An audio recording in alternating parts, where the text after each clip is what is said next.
അഖിലാണ്ടത്തിന്റെ ഉടയവനും നമ്മുടെ രക്ഷിതാവും കർത്താവുമായിരിക്കുന്ന ദൈവത്തിന്റെ ധന്യവും പരിശുദ്ധമായ നാമം വാഴ്ത്തപ്പെടുമാറാകട്ടെ. ആ പരിശുദ്ധ നാമത്തിൽ കടന്നു വന്നിരിക്കുന്ന എല്ലാ പ്രിയപ്പെട്ടവർക്കും കർത്താവിന്റെ വിലപ്പെട്ട ദാസൻ പ്രിയ കോശിപ്പാസുക്കും കുടുംബത്തിനും എൻ്റെ സന്ധ്യാവന്ദനങ്ങളെ അറിയിക്കുന്നു. ദൈവമായ കർത്താവ് നമ്മളെ പ്രത്യേകം സഹായിക്കട്ടെ. ഞാൻ ഒരു കാര്യം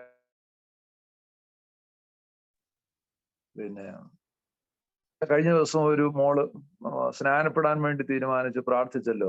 ആ കുഞ്ഞിന്റെ സ്നാനം കഴിഞ്ഞോ? കഴിഞ്ഞ പാസ്റ്ററെ? കഴിഞ്ഞല്ലേ? കഴിഞ്ഞു. ആ ടാട്ടെ, കർത്താവ് സഹായിക്കട്ടെ. ഓക്കെ, കഴിഞ്ഞ ആഴ്ച ചോദിക്കണം. എന്തോ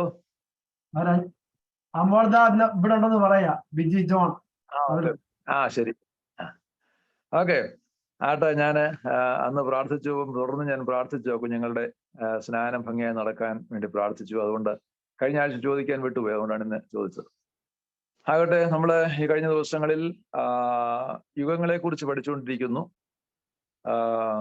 നിഷ്കന്മഷ യുഗം, മനസാക്ഷി യുഗം, മാനുഷിക ഭരണയുഗം, വാഗ്ദത്ത യുഗം, ന്യായപ്രമാണ യുഗം. അങ്ങനെ അഞ്ചാമത്തെ യുഗമാണ് നമ്മൾ ചിന്തിച്ചത്. ന്യായപ്രമാണ യുഗം എൻ്റെ ആരംഭം ഇസ്രായേൽ മക്കൾ മിസ്രൈമിൽ നിന്ന് പുറപ്പെട്ട സീനായി മുതൽ ക്രിസ്തു വരെയാണ് നമ്മൾ ചിന്തിക്കുകയുണ്ടായി. ഈ പഴയ നിയമത്തിന്റെ പ്രാധാന്യത എന്താണ് മുമ്പേ സജി ബ്രദർ ഇൻട്രൊഡക്ഷനിൽ പറയുകയുണ്ടായത്. ചില വ്യക്തികൾ, ചില പ്രാസംഗികന്മാർ തന്നെ പറയുന്നത് പഴയ നിയമം പ്രസംഗിക്കേണ്ട, പുതിയ നിയമം മതി എന്ന് പറയുന്നവരുണ്ട്. പഴയ നിയമവും പുതിയ നിയമവും തമ്മിലുള്ള ബന്ധം എന്താണ്? പഴയ നിയമത്തിൽ പുതിയ നിയമം മറഞ്ഞു കിടക്കുന്നു. പഴയ നിയമത്തിൽ പുതിയ നിയമം മറഞ്ഞു കിടക്കുന്നു. പുതിയ നിയമത്തിൽ പഴയ നിയമം വെളിപ്പെട്ടു വരുന്നു. ഇതാണ് തമ്മിലുള്ള ബന്ധം. മനസ്സിലായല്ലോ? പഴയ നിയമത്തിൽ പുതിയ നിയമം മറഞ്ഞു കിടക്കുന്നു. പുതിയ നിയമത്തിൽ പഴയ നിയമം വെളിപ്പെട്ടു വരുന്നു. അതിന്റെ ബന്ധം എന്താണെന്ന് നിങ്ങൾ ഇനി മനസ്സിലാക്കുക. ഇത് തമ്മിൽ വല്ല ബന്ധമുണ്ടോ എന്ന് നിങ്ങൾ തന്നെ മനസ്സിലാക്കുക. യേശു ക്രിസ്തു, അപ്പോസ്തലന്മാർ, ഇവര് പ്രസംഗിച്ചത്, പഠിപ്പിച്ചത് പഴയ നിയമ പുസ്തകങ്ങളിൽ തന്നെയാണ്. പഴയ നിയമത്തിലെ ഒരു പ്രവചന ഭാഗമാണ് ഷണ്ണനെ മാനസാന്തരത്തിലേക്കും സ്നാനത്തിലേക്കും നയിച്ചത്. മാത്രമല്ല, ക്രിസ്തു തന്നെ പറയുകയുണ്ടായി. ലൂക്കോസിന്റെ സുവിശേഷം 24-ാം അധ്യായം.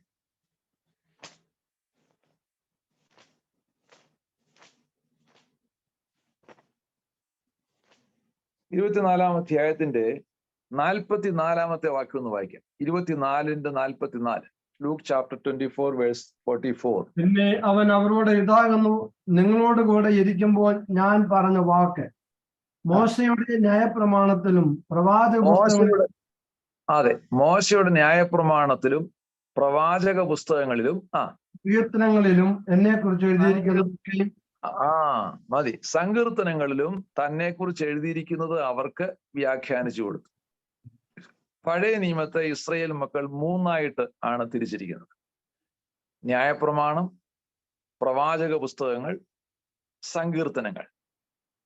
ന്യായപ്രമാണം എന്ന് പറയുന്നത് തോറ, പ്രവാചക പുസ്തകങ്ങൾ എന്ന് പറയുന്നത് നബിയ, സങ്കീർത്തനങ്ങൾ എന്ന് പറയുന്നത് കെതൂബി. അതുകൊണ്ട് അവരുടെ പഴയ നിയമത്തെ അവര് വിളിക്കുന്നത് തനാഖ് എന്നാണ്. തനാഖ്, തോറയുടെ തായും നബിയത്തിന്റെ നായും കെതൂബിന്റെ കായും ഹീബ്രു അക്ഷരങ്ങൾ ചേർത്ത് അതിനെ തനാഖ് എന്നാണ് വിളിക്കുന്നത്, പഴയ നിയമ പുസ്തകത്തെ.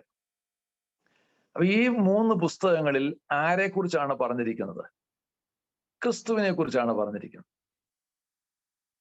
ന്യായപ്രമാണത്തിലും പ്രവാചക പുസ്തകങ്ങളിലും സങ്കീർത്തനങ്ങളിലും ക്രിസ്തുവിനെ കുറിച്ച് പറഞ്ഞിരിക്കുന്നു. അത് യേശു ക്രിസ്തു അവർക്ക് തെളിവായി വ്യാഖ്യാനിച്ചു കൊടുത്തു എന്നാണ് പറഞ്ഞിരിക്കുന്നത്.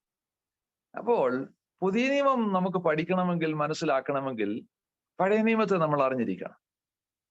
അപ്പം പഴയ നിയമത്തിന്റെ അടിസ്ഥാനത്തിലാണ് പുതിയ നിയമം കിടക്കുന്നത്. അത് തമ്മിലുള്ള ബന്ധമാണ് ഞാൻ പറഞ്ഞത്. പഴയ നിയമം ക്രിസ്തുവിനെ വെളിപ്പെടുത്തുന്നതായ പുസ്തകമാണ്. എന്നാൽ നമുക്ക് വ്യക്തമായി വെളിപ്പെടാതെ മർമ്മങ്ങളായിട്ടാണ് പഴയ നിയമത്തിൽ അത് മറഞ്ഞു കിടന്നിരുന്നത്. മശീഹ വരുമെന്നുള്ളതായ പ്രവചനം ഉൽപ്പത്തിയിലെ നമുക്ക് ലഭ്യമാകുകയുണ്ടായി. എന്നാൽ യഹൂദന്മാർ പ്രവാചക ഗ്രന്ഥങ്ങളും ഒക്കെ പഠിച്ചു വന്നപ്പോൾ 2 മശീഹ ഉണ്ടെന്ന് അവർ ചിന്തിക്കുകയുണ്ടായി. അതിന്റെ കാരണം, ഒന്ന് രാജാധിരാജാവായി വരുന്ന മശീഹ, അതായിരുന്നു അവരുടെ പ്രതീക്ഷ.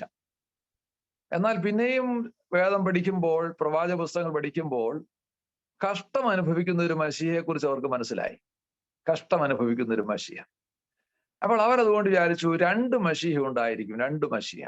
ഒന്ന് രാജാവായി വാഴുന്ന മശീഹ, 2 കഷ്ടം അനുഭവിക്കുന്നതായ മശീഹ, ദാസനായ മശീഹ, സെർവന്റ്. അപ്പോൾ അവര് പ്രതീക്ഷിച്ചത് ഈ കഷ്ടം അനുഭവിക്കുന്ന മശീഹയേക്കാൾ കൂടുതലായിട്ട് പ്രതീക്ഷിച്ചത് രാജാവായി വാഴുന്ന ഒരു മശീഹയാണ്. അപ്പൊ ഞാൻ പറഞ്ഞത്, ഈ പഴയ നിയമത്തിൽ ക്രിസ്തുവിനെ മറച്ചു വെച്ചിരിക്കുകയാണ്. ക്രിസ്തു അതിലുണ്ട്. പഴയ നിയമത്തിൽ ദൈവീയ വെളിപ്പാടുകൾ ഉണ്ടായ ഭാഗങ്ങൾ നമ്മൾ ദർശിക്കുമ്പോൾ യഹോവയുടെ ദൂതൻ, ഏഞ്ചൽ ഓഫ് ഗോഡ് എന്ന് പറഞ്ഞിരിക്കുന്ന പല ഭാഗങ്ങളിലും അത് ക്രിസ്തുവിനെയാണ് വെളിപ്പെടുത്തുന്നത്.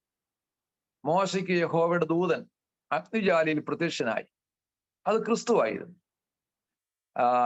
യെശയ്യാവിന് ദൈവത്തിന്റെ ദർശനമുണ്ടായി, അവിടെയും ക്രിസ്തുവിനെയാണ് വെളിപ്പെടുത്തുന്നത്. അങ്ങനെ യഹോവയുടെ ദൂതൻ എന്നതൊക്കെ പഴയ നിയമത്തിൽ വെളിപ്പെട്ടു വന്നിരിക്കുന്നത്. പിന്നെ അബ്രഹാമിന് 3 പുരുഷന്മാർ അബ്രഹാമിന്റെ അടുക്കൽ കടന്നു വന്ന് നമ്മൾ വായിക്കുന്നുണ്ട്. അത് ഈ 3 കാണുമ്പം പലരുടെയും വ്യാഖ്യാനം പിതാവും പുത്രനും പരിശുദ്ധാത്മാവും എന്നാണ്. അതങ്ങനെയല്ല. അവിടെ യഹോവയായ ദൈവവും 2 ദൂതന്മാരുമാണ് വന്നത്. 3 പുരുഷന്മാരെന്നാണ് അബ്രഹാമിന്റെ അടുക്കൽ വരുമ്പോൾ പറയുന്നതെങ്കിലും അബ്രഹാമിനെ വിട്ടുപിരിഞ്ഞു പോകുമ്പോൾ അബ്രഹാം യഹോവയുടെ സന്നിധിയിൽ നിന്നു. ആ 2 ദൂതന്മാർ സോദോമിലേക്ക് പോയി എന്നാണ് പറഞ്ഞിരിക്കുന്നത്. അപ്പം അബ്രഹാം യഹോവയുടെ മുമ്പിൽ നിന്നു. അവരിൽ 2 പേര്, അവർ ദൂതന്മാരായിരുന്നു. ആ 2 ദൂതന്മാർ സോദോമിലേക്ക് പോയി. അപ്പൊ ആ യഹോവയായ ദൈവവും 2 ദൂതന്മാരും കൂടെയാണ് അബ്രഹാമിന്റെ അടുക്കൽ വന്നത്. അത് ക്രിസ്തുവായിരുന്നു. അപ്പൊ ഇങ്ങനെ പഴയ നിയമത്തിലെ ക്രിസ്തു, അത് പഠിക്കേണ്ട ഒരു വിഷയമാണ്. പഴയ നിയമത്തിൽ ഓരോ പുസ്തകത്തിലും പറയപ്പെട്ടിരിക്കുന്ന ക്രിസ്തു. അപ്പൊ അങ്ങനെ ന്യായപ്രമാണ യുഗത്തിൽ ഈ ക്രിസ്തുവിന്റെ യാഗത്തെക്കുറിച്ചുള്ളതായ വ്യക്തമായ വെളിപ്പാട് എഴുതപ്പെട്ട പ്രമാണമാണ് മോശ മുഖാന്തരം നൽകുവാനിടയായത്. അപ്പൊ ഈ ന്യായപ്രമാണ യുഗത്തിൽ ദൈവം അവർക്ക് പ്രമാണം കൊടുത്തു. അവരുടെ നിയമം എന്ന് പറയുന്നത് നമ്മൾ കഴിഞ്ഞ ദിവസം ഓർപ്പിച്ചു, മോശയിക ഉടമ്പടി, മോസൈക് കവനന്റ്, 19, 20, 21, 22, 23, 24 ആ അധ്യായങ്ങളിലാണ് ആ ഉടമ്പടി നമുക്ക് കാണുവാൻ കഴിയുന്നത്. അപ്പൊ ഈ ഉടമ്പടി അനുസരിച്ച് അവർക്ക് ജീവിക്കാൻ വേണ്ടി പ്രമാണം കൊടുത്തു. ഈ പ്രമാണം എന്താണെന്ന് കർത്താവ് ഒരിക്കൽ പറയുകയുണ്ടായി. മത്തായിയുടെ സുവിശേഷം 7-ാം അധ്യായത്തിന്റെ 12 എന്തായിരുന്നു പ്രമാണം എന്ന് അതിന്റെ രത്നച്ചുരുക്കം എന്താണെന്ന് കർത്താവ് പറഞ്ഞിട്ടുണ്ട്. എഴുതപ്പെട്ട ഒത്തിരി പ്രമാണങ്ങളുണ്ട്. പ്രമാണത്തെക്കുറിച്ച് നമുക്ക് അല്പകാര്യങ്ങൾ ചിന്തിക്കേണ്ടതായിട്ടുണ്ട്. ആ പ്രമാണം എന്തായിരുന്നു, അതിന്റെ പരാജയം എന്താണ് എന്നുള്ളത് നമുക്ക് ഇന്ന് ചിന്തിക്കണം. അല്ല, അതിനു മുൻപ് അതിനെക്കുറിച്ച് നമ്മുടെ വാഴ്ത്തപ്പെട്ട കർത്താവ് പറഞ്ഞതായ ആ ഭാഗം ഒന്ന് ഓർക്കുവാൻ ആഗ്രഹിക്കുകയാണ്. 7:12 മത്തായി 7:12. മനുഷ്യർ നിങ്ങൾക്ക് ചെയ്യണമെന്ന് നിങ്ങൾ ഇച്ഛിക്കുന്നതൊക്കെയും നിങ്ങൾ ആർക്കും ചെയ്യുവിൻ, ന്യായപ്രമാണവും പ്രവാചകന്മാരും ഇത് തന്നെ. നോക്കുക, ന്യായപ്രമാണവും പ്രവാചകന്മാരും ഇത് തന്നെ. ഏത് തന്നെ? മനുഷ്യർ നിങ്ങൾക്ക് ചെയ്യണമെന്ന് നിങ്ങൾ ആഗ്രഹിക്കുന്നത് നിങ്ങൾ അവർക്ക് ചെയ്യുവിൻ. ഇതാണ് പ്രമാണം. ഒത്തിരി അരുത് പറഞ്ഞിട്ടുണ്ട്, ആകാവുന്നത് പറഞ്ഞിട്ടുണ്ട്. ഇതിന്റെ എല്ലാം ബേസ് എന്താണ്? അടിസ്ഥാനം എന്താണ്? മനുഷ്യർ നിങ്ങൾക്ക് എന്തെങ്കിലും ചെയ്യണമെന്ന് നിങ്ങൾ ആഗ്രഹിക്കുന്നുവെങ്കിൽ നമുക്ക് മറ്റുള്ളവർ നമ്മളോട് എങ്ങനെ ഇടപെടണം, എങ്ങനെ പ്രവർത്തിക്കണം എന്ന് നമ്മൾ എന്ത് പ്രതീക്ഷിക്കുന്നുവോ ആ പ്രതീക്ഷിക്കുന്ന കാര്യം നമ്മൾ മറ്റുള്ളവർക്കും ചെയ്യുവാൻ കടപ്പെട്ടവരാണ് എന്നാണ് ന്യായപ്രമാണം പറയുന്നത്. പ്രവാചകന്മാരെന്താ പറയുന്നത്? അവർക്ക് പുതിയ വെളിപ്പാടുകളൊന്നുമില്ല. അവർക്ക് വെളിപ്പെടുത്താനുള്ളത് ന്യായപ്രമാണത്തിൽ പറഞ്ഞിരിക്കുന്ന കാര്യങ്ങൾ ജനങ്ങൾ അതിനെ അനുസരിപ്പാൻ വേണ്ടി അവരെ പ്രബോധിപ്പിക്കുക, അവരെ ഉത്സാഹിപ്പിക്കുക എന്നുള്ളതാണ് പ്രവാചകന്മാരുടെ ജോലി. അവരല്ലാതെ പുതിയ ദൂതുകളൊന്നും കൊടുക്കുന്നില്ല. അവര് അത് ന്യായപ്രമാണത്തിൽ മോശ കൊടുത്ത പ്രമാണങ്ങളെ അനുഷ്ഠിപ്പാൻ വേണ്ടി, അനുസരിക്കുവാൻ വേണ്ടി, ജനങ്ങളെ ആ കൽപ്പനയിലേക്കും പ്രമാണത്തിലേക്കും മടക്കി വരുത്തുവാൻ വേണ്ടി ഈ പ്രവാചകന്മാർ ദൈവത്തിന്റെ ആലോചനകൾ, ദൈവത്തിന്റെ അരുളപ്പാടുകൾ അവരോട് പറയുകയാണ്. നിങ്ങളുടെ പാപങ്ങളെ വിട്ടുതിരിയുക. അപ്പം പ്രവാചകന്മാരുടെ ഏറ്റവും വലിയ ശുശ്രൂഷ എന്തായിരുന്നു ചോദിച്ചാൽ, ദൈവത്തിങ്കിൽ നിന്നും അകന്നു പോകുന്നതായ ആളുകളെ ദൈവത്തിങ്കിലേക്ക് മടക്കി വരുത്തുക. പ്രവാചകൻ എന്ന് പറയുന്നത് ദൈവത്തിന്റെ വായാണെന്നാണ് നമുക്ക് മനസ്സിലാക്കാൻ കഴിയുന്നത്. ദൈവത്തിന്റെ വായ എന്ന് പറഞ്ഞാൽ എന്താണ്? ദൈവം പറയുന്നത് പുറത്തു വരുന്നത് ഈ പ്രവാചകന്മാരിൽ കൂടെയാണ്. അപ്പൊ ദൈവത്തിന്റെ മൗത്ത് പീസാണ് ഓരോ പ്രവാചകനും. ദൈവത്തിന് മനുഷ്യനോട് ഇടപെടാനുള്ളതായ മാധ്യമമാണ് പ്രവാചകൻ. പുരോഹിതൻ ആരാണ്? പുരോഹിതൻ മനുഷ്യന് വേണ്ടി ദൈവത്തോട് പറയുന്നവനാണ്, മനുഷ്യർക്ക് വേണ്ടി ദൈവത്തോട് മധ്യസ്ഥ അണയ്ക്കുന്നവനാണ്. നമ്മളും ഇന്ന് ആരാണെന്നറിയാമോ? നമ്മൾ ഇന്ന് രാജകീയ പുരോഹിത വർഗമാണ്. നമ്മുടെ കടപ്പാടെന്താണ്? നാം ഈ ലോകത്തിലുള്ളതായ സകല മനുഷ്യരെയും വഹിച്ചുകൊണ്ട്, ലോകത്തിൽ നഷ്ടപ്പെട്ടു പോകുന്ന ആത്മാക്കളെ ഓർത്തുകൊണ്ട്, നമ്മുടെ കൂട്ടു സഹോദരങ്ങളെ ഓർത്തുകൊണ്ട്, മറ്റുള്ളവർക്ക് വേണ്ടി ദൈവത്തോട് മധ്യസ്ഥ അണയ്ക്കുവാൻ ദൈവം തെരഞ്ഞെടുത്തിരിക്കുന്ന പുരോഹിതന്മാരാണ് ദൈവമക്കളായിരിക്കും നമ്മൾ ഓരോരുത്തരും. ദൈവത്തിന് സ്തോത്രം. അപ്പോൾ നമ്മുടെ കടപ്പാട് ഞാനീ പറഞ്ഞത്. നമ്മൾ പ്രാർത്ഥിക്കുമ്പോൾ നമ്മുടെ കാര്യം മാത്രം പറഞ്ഞ് പ്രാർത്ഥിച്ചിട്ട് എഴുന്നേറ്റ് പോകുന്ന പതിവാണ് നമുക്ക് പലർക്കും ഉള്ളത്. അത് നിർത്താറായി ദൈവമക്കളെ. നിർത്തണം. അതൊക്കെ നിർത്തിയിട്ട് എന്താ വേണ്ടത്?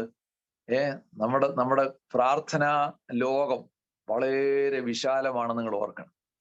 ഞാൻ ഈ കഴിഞ്ഞ ദിവസം ഞാനൊരു പ്രത്യേക മീറ്റിങ്ങിൽ ഈ ADF എന്ന് പറഞ്ഞ ഒരു സംഘടനയുടെ ഒരു മീറ്റിംഗ്, അത് നോർത്ത് ഇന്ത്യയിലെയൊക്കെയുള്ള പീഡനങ്ങൾ നേരിടുന്ന ദൈവമക്കളെ സഹായിക്കുന്ന, സപ്പോർട്ട് ചെയ്യുന്നതായ ഒരു നിയമജ്ഞന്മാരുടെ ഒരു കൂട്ടായ്മയാണ്. അതിൽ പല ക്രിസ്തീയ സംഘടനകളുടെ നേതൃത്വത്തിലും ഉണ്ടായിരുന്നു. അപ്പൊ അവിടെ പറഞ്ഞപ്പോൾ ഒരു കാര്യം പറഞ്ഞു. കഴിഞ്ഞ നാളുകളിൽ ഞാൻ 54 രാജ്യങ്ങളാണ് ലോകത്തിൽ ക്രിസ്തീയ പീഡനങ്ങൾ ക്രൂരമായി നടന്നുകൊണ്ടിരിക്കുന്നതെന്നാണ് നേരത്തെ ഉണ്ടായിരുന്ന കണക്ക്. ഇപ്പോൾ അവർ കഴിഞ്ഞ പ്രാവശ്യം വന്നപ്പോൾ പറഞ്ഞു 60 രാജ്യങ്ങളിൽ ക്രൂരമായ പീഡനങ്ങൾ, ക്രിസ്തീയ പീഡനങ്ങൾ നടക്കുകയാണ്. മറ്റ് രാജ്യങ്ങളിൽ ക്രിസ്തീയ പീഡനങ്ങൾ പലയിടത്തുമുണ്ട്. എന്നാൽ ഏറ്റവും കഠിനമായ നിലയിൽ 60 രാജ്യങ്ങളിൽ, ലോകത്തിലുള്ളതായ രാജ്യങ്ങളിൽ 60 രാജ്യങ്ങളിൽ ക്രിസ്തീയ പീഡനം കഠിനമായി നടക്കുകയാണ്. നമുക്ക് എന്താ ചെയ്യാൻ കഴിയുന്നത് പ്രിയമുള്ളവരെ? നമ്മളൊക്കെ സേഫ് സോണിലാണെന്നുള്ളതായ നിലയിൽ ഇത് അവഗണിക്കുകയല്ല വേണ്ടത്. നമുക്ക് ചെയ്യാനുള്ളതായ ഏറ്റവും വലിയ കടപ്പാട് ഈ കഷ്ടപ്പെടുന്ന, പീഡനം അനുഭവിക്കുന്നതായ ആ ദൈവമക്കളെ ഓർത്തുകൊണ്ട് ദൈവസന്നിധിയിൽ ശക്തിയോടെ മധ്യസ്ഥ അണയ്ക്കണം. അവർക്ക് വേണ്ടി വളരെ പ്രാർത്ഥിക്കണം. എന്താണ് പ്രാർത്ഥിക്കേണ്ടത്? ദൈവമേ, ഈ പീഡനങ്ങളുടെ നടുവിൽ അവർക്ക് നിലനിൽക്കാനുള്ളതായ കൃപ ദൈവമേ നീ നൽകണമേ എന്ന് ശക്തിയോടെ നമ്മൾ പ്രാർത്ഥിക്കണം പ്രിയമുള്ളവരെ. ദൈവത്തിന് സ്തോത്രം. അതുകൊണ്ട് നമ്മുടെ പ്രാർത്ഥന നമ്മുടെ കുടുംബത്തിന്റെ ഉള്ളിൽ ഒതുങ്ങി നിൽക്കാതെ, ഭാര്യ, ഭർത്താവ്, മക്കൾ, ഈ വിഷയങ്ങൾ മാത്രം പ്രാർത്ഥനാ വിഷയമായിട്ട് പറയാതെ, നമ്മുടെ പ്രാർത്ഥനയിൽ ഓർക്കാതെ, അത് മാത്രമായിട്ട് ഓർക്കാതെ, മറ്റുള്ളവരെയൊക്കെ പ്രാർത്ഥനയിൽ ഓർക്കുവാൻ, മറ്റുള്ളവരുടെ നിലനിൽപ്പിന് വേണ്ടി, മറ്റുള്ളവരുടെ രക്ഷയ്ക്ക് വേണ്ടി, മറ്റുള്ളവരുടെ വിടുതലിന് വേണ്ടി ദൈവസന്നിധിയിൽ മധ്യസ്ഥ അണയ്ക്കുവാൻ, അങ്ങനെ മധ്യസ്ഥ അണയ്ക്കേണ്ട പുരോഹിതന്മാരാണ് നമ്മൾ ഓരോരുത്തരും. ദൈവത്തിന് സ്തോത്രം. ഈ പുരോഹിത ശുശ്രൂഷ പുരോഹിതൻ ചെയ്യുന്നില്ലെങ്കിൽ അവനെ ആരായിട്ടാണ് തമ്പുരാൻ കാണുന്നത്? അവിശ്വസ്തനായിട്ടാണ് കാണുന്നത്. ദൈവത്തിന് സ്തോത്രം. അതുകൊണ്ട് നമ്മൾ സ്വർഗത്തിൽ ചെല്ലുമ്പോൾ നമ്മളെ വിളിക്കേണ്ട ഒരു വിളിയുണ്ട്. കേട്ടിട്ടുണ്ടല്ലോ അല്ലേ? എന്താ? ഒരു പുതിയ പേരൊക്കെ തരുമെന്ന് പറഞ്ഞിട്ടുണ്ട് തമ്പുരാനോടെ ചെല്ലുമ്പോൾ. ഞാൻ ചിന്തിക്കുന്നത് ഈ പുതിയ പേരെന്ന് പറയുന്നത് മത്തായിയുടെ പേര് ലൂക്കോസ് എന്നാക്കുവോ, അല്ലെങ്കിൽ ലൂക്കോസിന്റെ പേര് തോമാസ് എന്നാക്കുവോ ഒന്നുമല്ല. അവിടെ ചെല്ലുമ്പോൾ കർത്താവ് നമ്മളെ വിളിക്കുന്ന വിളി എന്താണെന്ന് അറിയാമോ? പല പേരും തരുമായിരിക്കും, എനിക്കറിയത്തില്ല. അങ്ങനെ പുതിയ പേര് വരുമെന്ന് പറഞ്ഞിട്ടുണ്ട്. അത് ഏത് നിലയിലാണെന്ന് എനിക്കറിയത്തില്ല. എന്നാൽ നമ്മൾ ചെയ്തതിന്റെ അനുസരിച്ചുള്ള പേരായിരിക്കും കിട്ടുക. എന്താ അവിടെ പറയുകയാണ്, നല്ലവനും വിശ്വസ്തനുമായ ദാസനേ എന്നുള്ളതായ വിളിയാണ് നമ്മൾ കേൾക്കേണ്ടത്. ദൈവത്തിന് സ്തോത്രം. നമ്മൾ ഓടി അധ്വാനിച്ച് നമ്മുടെ ഓട്ടം തികച്ച് നിത്യരാജ്യത്ത് കടന്നു ചെല്ലുമ്പോൾ നമ്മുടെ കർത്താവ് സംബോധന ചെയ്യുമ്പോൾ ഇങ്ങനെ വേണം സംബോധന ചെയ്യുവാൻ. എങ്ങനെ? നല്ലവനും വിശ്വസ്തനുമായ ദാസനെ. ദൈവത്തിന് സ്തോത്രം. പ്രിയമുള്ളവരെ, നമ്മുടെ ഓട്ടം അങ്ങനെ ഓടുവാൻ നമുക്കിടയാകട്ടെ. നമ്മളെ ഏൽപ്പിച്ച ഉത്തരവാദിത്തങ്ങൾ വിശ്വസ്തമായി ചെയ്യുവാൻ കർത്താവ് നമ്മളെ സഹായിക്കട്ടെ. ഏതെല്ലാം കാര്യങ്ങളിലാണ് വിശ്വസ്തത ഉണ്ടാകേണ്ടത്? ഞാൻ ആ ഭാഗം ചിന്തിക്കാൻ വന്നതല്ലെങ്കിലും പരിശുദ്ധാത്മാവ് അങ്ങനെ ഒരു നടത്തിപ്പ് വന്നുകൊണ്ട് ഞാനങ്ങ് പറയുക. വിശ്വസ്തത എവിടെല്ലാം ഉണ്ടാകേണ്ടത്? ഒന്നാമത്, നമ്മുടെ സാമ്പത്തിക കാര്യത്തിൽ വിശ്വസ്തത ഉണ്ടാകണം. രണ്ടാമത്, നമ്മുടെ കുടുംബ ജീവിതത്തിൽ വിശ്വസ്തത ഉണ്ടാകണം. ദൈവത്തിന് സ്തോത്രം. മൂന്നാമത്, നിങ്ങളെ ഏൽപ്പിച്ചതായ നിങ്ങളുടെ ജോലി കാര്യങ്ങളിൽ വിശ്വസ്തത ഉണ്ടായിരിക്കണം. ദൈവത്തിന് സ്തോത്രം. നിങ്ങൾ പല ജോലി ചെയ്യുന്നവരായിരിക്കും. എന്നാൽ ആ ജോലി ചെയ്യുമ്പോൾ നിങ്ങൾ കർത്താവിന് വേണ്ടി ചെയ്യുന്നത് പോലെ തന്നെ നിങ്ങളുടെ ജോലി ചെയ്യണം. ദൈവത്തിന് സ്തോത്രം. ഏൽപ്പിച്ച കാര്യങ്ങളിൽ വിശ്വസ്തരായിരിക്കുന്നവരെയാണ് തമ്പുരാൻ സ്വർഗത്തിൽ ചെല്ലുമ്പോൾ വിളിക്കുന്നത്. എന്താ വിളിക്കുന്നത്? നല്ലവനും വിശ്വസ്തനുമായിട്ടുള്ള ദാസനെയാണ്. ആകയാൽ കാര്യവിചാരകത്തിന്റെ കണക്ക് ഏൽപ്പിച്ചു തരിക എന്ന് പ്രമാണിനോട്, രാജാവിനോട് ചോദിക്കുമ്പോൾ നീ അത് ഏൽപ്പിച്ചു കൊടുക്കണം. ഏൽപ്പിച്ചു കൊടുക്കുമ്പോൾ ആ കണക്ക് എങ്ങനെയുള്ളതായിരിക്കണം? നിന്റെ കരങ്ങൾ എങ്ങനെ ഇരിക്കണം? ബലപ്പെട്ടിരിക്കണം. നിന്നോട് കണക്ക് തീർക്കുന്ന നാളിൽ നിന്റെ കരങ്ങൾ ബലപ്പെട്ടിരിക്കുമോ? ദൈവത്തിന് സ്തോത്രം. ദൈവമക്കളെ, ദൈവം നമുക്ക് അനുകൂലമായിട്ടുള്ളതായ എല്ലാ സാഹചര്യങ്ങളും തന്നിരിക്കുന്നു. നമുക്ക് സമ്പത്ത് തന്നിരിക്കുന്നു, നമുക്ക് നന്മകൾ തന്നിരിക്കുന്നു, നമുക്ക് ആരോഗ്യം തന്നിരിക്കുന്നു, നമുക്ക് സമയം തന്നിരിക്കുന്നു. എന്നാൽ ഈ സമയങ്ങളൊക്കെ തക്കത്തിൽ വിനിയോഗിപ്പാൻ കർത്താവ് നമ്മളെ പ്രത്യേകം സഹായിക്കട്ടെ. കർത്താവിന് സ്തോത്രം. അപ്പോൾ മനുഷ്യർ നമുക്ക് ചെയ്യണമെന്ന് നമ്മൾ ആഗ്രഹിക്കുന്നത് മറ്റുള്ളവർക്ക് ചെയ്യുക. ഇതാണ് പ്രമാണം. പ്രമാണത്തിന്റെ ഉള്ളടക്കം, പ്രമാണത്തിന്റെ ചുരുക്കം ഇത്രയേ ഉള്ളൂ. എനിക്ക് എന്തെല്ലാം മറ്റുള്ളവർ ചെയ്യണമെന്ന് ഞാൻ ആഗ്രഹിക്കുന്നുണ്ട്, അത് മറ്റുള്ളവർക്ക് ചെയ്യുക. ഒരു ഉദാഹരണം പറയുകയാണെങ്കിൽ, ഒരാൾ എന്നെ അടിക്കുന്നത് എനിക്ക് വേദനയാണ്. എന്നെ അടിക്കരുത് എന്നാ എന്റെ ചിന്ത. അപ്പോൾ ഞാൻ ഒരാളെ അടിക്കുക എന്ന് പറയുന്നതോ, ഞാൻ ഒരാളുടെ ശരീരത്തെ വേദനിപ്പിക്കുക എന്ന് പറയുന്നതോ, എന്നെ ആരും തെറ്റായ നിലയിൽ അല്ലെ അപവാദം പറയരുതെന്ന എൻ്റെ ആഗ്രഹം. അപ്പൊ ഞാൻ വേറൊരാൾക്ക് അപവാദം പറയുന്നതോ, എൻ്റെ ഒരു കുറ്റം വേറെ ആരും അറിയരുതേ എന്നാണ് ഞാൻ ആഗ്രഹിക്കുന്നത്. അങ്ങനെ ഇരിക്കുമ്പോൾ ഞാൻ നിങ്ങളുടെയൊക്കെ കുറ്റം മറ്റുള്ളവർ പറഞ്ഞു നടക്കുന്നതോ? നോക്കുക, ഇതാണ് പ്രമാണം. ദൈവത്തിന്റെ വചനത്തിന്റെ ന്യായപ്രമാണത്തിന്റെയും പ്രവാചകന്മാരുടെയും ഉള്ളടക്കം എന്താണെന്ന് ചോദിച്ചാൽ, മറ്റുള്ളവർ നിങ്ങൾക്ക് ചെയ്യണമെന്ന് നിങ്ങൾ എന്താ ആഗ്രഹിക്കുന്നുവോ അത് മറ്റുള്ളവർക്ക് ചെയ്തു കൊടുക്കുക. ദൈവത്തിന് സ്തോത്രം. നിങ്ങളെ എല്ലാവരും സ്നേഹിക്കണമെന്ന് നിങ്ങൾ ആഗ്രഹിക്കുന്നുവെങ്കിൽ നിങ്ങൾ എന്ത് ചെയ്യുക? മറ്റുള്ളവരെ സ്നേഹിക്കുക. ദൈവത്തിന് സ്തോത്രം. ആവട്ടെ, അങ്ങനെ നിങ്ങൾ തന്നെ ചിന്തിക്കുക, നിങ്ങൾക്ക് എന്താണ് മറ്റുള്ളവർ ചെയ്യേണ്ടത്? അത് നിങ്ങൾ മറ്റുള്ളവർക്ക് ചെയ്യുക. നിങ്ങൾ ഓർത്ത് നോക്കി, ഇങ്ങനെ അങ്ങോട്ട് നമ്മൾ ഓരോരുത്തരും ചെയ്യുകയും ചിന്തിക്കുകയും പ്രവർത്തിക്കുകയും ചെയ്യുകയാണെങ്കിൽ ആ കൂട്ടം എന്ന് പറയുന്നത്, ആ സമൂഹം എന്ന് പറയുന്നത് എത്ര സന്തോഷകരമായ നിലയിൽ ജീവിക്കുന്നവരായിരിക്കും. മനസ്സിലായല്ലോ? നിങ്ങൾക്ക് ഇതിവിടെ തുടങ്ങാൻ കഴിയും. നിങ്ങളുടെ കുടുംബത്തിൽ തുടങ്ങാൻ കഴിയും. നിങ്ങളുടെ ഭാര്യയിൽ നിങ്ങൾ എന്താഗ്രഹിക്കുന്നു അത് നിങ്ങൾ നിങ്ങളുടെ ഭാര്യയ്ക്ക് ചെയ്തു കൊടുക്കുക. നിങ്ങളുടെ ഭാര്യയെ നിങ്ങൾ സ്നേഹിക്കണമെന്ന് നിങ്ങളുടെ ഭാര്യ ആഗ്രഹിക്കുന്നു. അതുപോലെ ഭർത്താവ് ആഗ്രഹിക്കുന്നു ഭാര്യ സ്നേഹിക്കണമെന്ന്. ഇത് തമ്മിൽ ചെയ്യുക. ആര് പ്രതീക്ഷിക്കുന്നു? കുഞ്ഞുങ്ങൾ എന്ത് പ്രതീക്ഷിക്കുന്നു അത് അവർക്ക് ചെയ്തു കൊടുക്കുക. കുഞ്ഞുങ്ങൾ മാതാപിതാക്കൾ എന്ത് പ്രതീക്ഷിക്കുന്നു എന്നുള്ളത് അവർക്ക് ചെയ്തു കൊടുക്കുക. പിന്നെ കുടുംബം കഴിഞ്ഞിട്ട് പിന്നെ സഭയിലാണ് വരുന്നത്. സഭയിൽ വരുമ്പോൾ നിങ്ങളുടെ കൂട്ടു സഹോദരങ്ങൾ നിങ്ങൾക്ക് എന്ത് ചെയ്യണമെന്നാണ് നിങ്ങൾ ആഗ്രഹിക്കുന്നത് അത് നിങ്ങൾ അവർക്ക് ചെയ്തു കൊടുക്കുക. നിങ്ങളുടെ ഒരു കുറ്റം നിങ്ങളുടെ ഒരു കൂട്ടു സഹോദരൻ വേറൊരു വ്യക്തിയോട് പറഞ്ഞു എന്ന് നിങ്ങൾ അറിഞ്ഞാൽ നിങ്ങൾക്ക് എന്ത് വേദനയായിരിക്കും ഉണ്ടാകുക? ശരി, അപ്പൊ അങ്ങനെയാണെങ്കിൽ നീ എന്തുകൊണ്ട് മറ്റൊരുത്തിന്റെ കുറ്റം വേറൊരുത്തിനോട് പറയുന്നു? അപ്പൊ ഇതാണ് ഈ ദൈവത്തിന്റെ പ്രമാണമാണ് ഈ പറയുന്നത്. മനുഷ്യർ നിങ്ങൾക്ക് എന്ത് ചെയ്യണമെന്ന് നിങ്ങൾ ആഗ്രഹിക്കുന്നു അത് മറ്റുള്ളവർക്ക് ചെയ്യേ. ഇതാണ് സത്യപ്രമാണം. ഇങ്ങനെ ചെയ്താൽ ആ ഗ്രൂപ്പ്, ആ കുടുംബം, ആ സഭ, അവിടെ പ്രശ്നങ്ങളൊന്നുമില്ല. പിന്നെ ദൈവത്തിന് സ്തോത്രം. ആകട്ടെ, അത് അങ്ങനെ നിങ്ങൾ ചെയ്യുക. ദൈവത്തിന് സ്തോത്രം. കർത്താവ് യേശുക്രിസ്തു പറയുകയാണ് ഇതാണ് പ്രമാണം. ഈ ന്യായപ്രമാണ യുഗം എവിടം കൊണ്ട് അവസാനിച്ചു? യോഹന്നാൻ വരെ. ന്യായപ്രമാണവും പ്രവാചകന്മാരും എവിടം വരെ ഉണ്ടെന്നാണ് നമ്മൾ കഴിഞ്ഞ ദിവസം ചിന്തിച്ചത്? യോഹന്നാൻ വരെയുണ്ട്. ഈ പുതിയ നിയമത്തിൽ ന്യായപ്രമാണത്തെ കുറിച്ച് പറഞ്ഞിരിക്കുന്നതായ ഭാഗങ്ങൾ നമ്മൾ ചിന്തിക്കുമ്പോൾ പുതിയ നിയമത്തിൽ ഏതാണ്ട് 147 പ്രാവശ്യം ന്യായപ്രമാണമെന്ന് എടുത്ത് ഉദ്ധരിച്ച് പറഞ്ഞിട്ടുണ്ട്. 147 ഭാഗങ്ങളിൽ വാക്യങ്ങളിൽ അതിന്റെ ന്യായപ്രമാണം എന്നുള്ള വാക്ക് അതിൽ കൂടുതലുണ്ട്. ഒരു വാക്യത്തിൽ തന്നെ 2, 3, 4 പ്രാവശ്യം ന്യായപ്രമാണം എന്ന് ആവർത്തിച്ചിട്ടുണ്ട്. എന്നാൽ 147 വാക്യങ്ങളിൽ പുതിയ നിയമത്തിൽ ഈ ന്യായപ്രമാണത്തെ ഉദ്ധരിച്ചുകൊണ്ട് അതിനെക്കുറിച്ച് വിശദീകരിക്കുന്നുണ്ട്.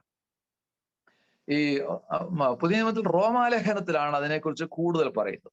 റോമാലേഖനവും ഗലാത്യ ലേഖനവും എബ്രായ ലേഖനവും, ഈ 3 ലേഖനങ്ങളാണ് ന്യായപ്രമാണത്തെ ഉദ്ധരിച്ചുകൊണ്ട് പുതിയ നിയമവും പഴയ നിയമവും തമ്മിലുള്ള വ്യത്യാസങ്ങളെ തെളിയിക്കാൻ വേണ്ടി എടുത്തുദ്ധരിക്കുന്നത്. ദൈവത്തിന് സ്തോത്രം. ഈ റോമാലേഖനത്തിൽ ഏതാണ്ട് 64 പ്രാവശ്യം ഈ ന്യായപ്രമാണത്തെ കുറിച്ച് പറയുന്നുണ്ട്. 64 പ്രാവശ്യം. ഗലാത്യ ലേഖനത്തിൽ 31 പ്രാവശ്യം പറയുന്നുണ്ട്. എബ്രായ ലേഖനത്തിൽ 13 പ്രാവശ്യം പറയുന്നുണ്ട്. യാക്കോബിന്റെ ലേഖനത്തിൽ 11 പ്രാവശ്യം പറയുന്നുണ്ട്. പിന്നെ ഫിലിപ്പി ലേഖനത്തിൽ 3, തിമത്തിയോസിന്റെ 1-ാം ലേഖനത്തിൽ 2, തീത്തോസിലും എഫേസ്യ ലേഖനത്തിലും ഓരോ പ്രാവശ്യം, പിന്നെ വെളിപ്പാടിലും 1 പ്രാവശ്യം എന്നാണ് എൻ്റെ ഓർമ്മ. ആകട്ടെ, അപ്പോൾ ഈ 3 ലേഖനങ്ങളാണ് പ്രധാനം. നിങ്ങൾ ഈ 3 ലേഖനം ഒന്ന് വായിച്ച് മനസ്സിലാക്കിയാൽ, അതിന്റെ എല്ലാം വായിക്കണമെന്നില്ല, അതിന്റെ ചില അധ്യായങ്ങൾ ഞാൻ നിങ്ങളോട് പറയാം. അത് നിങ്ങളൊന്ന് വായിച്ചാല്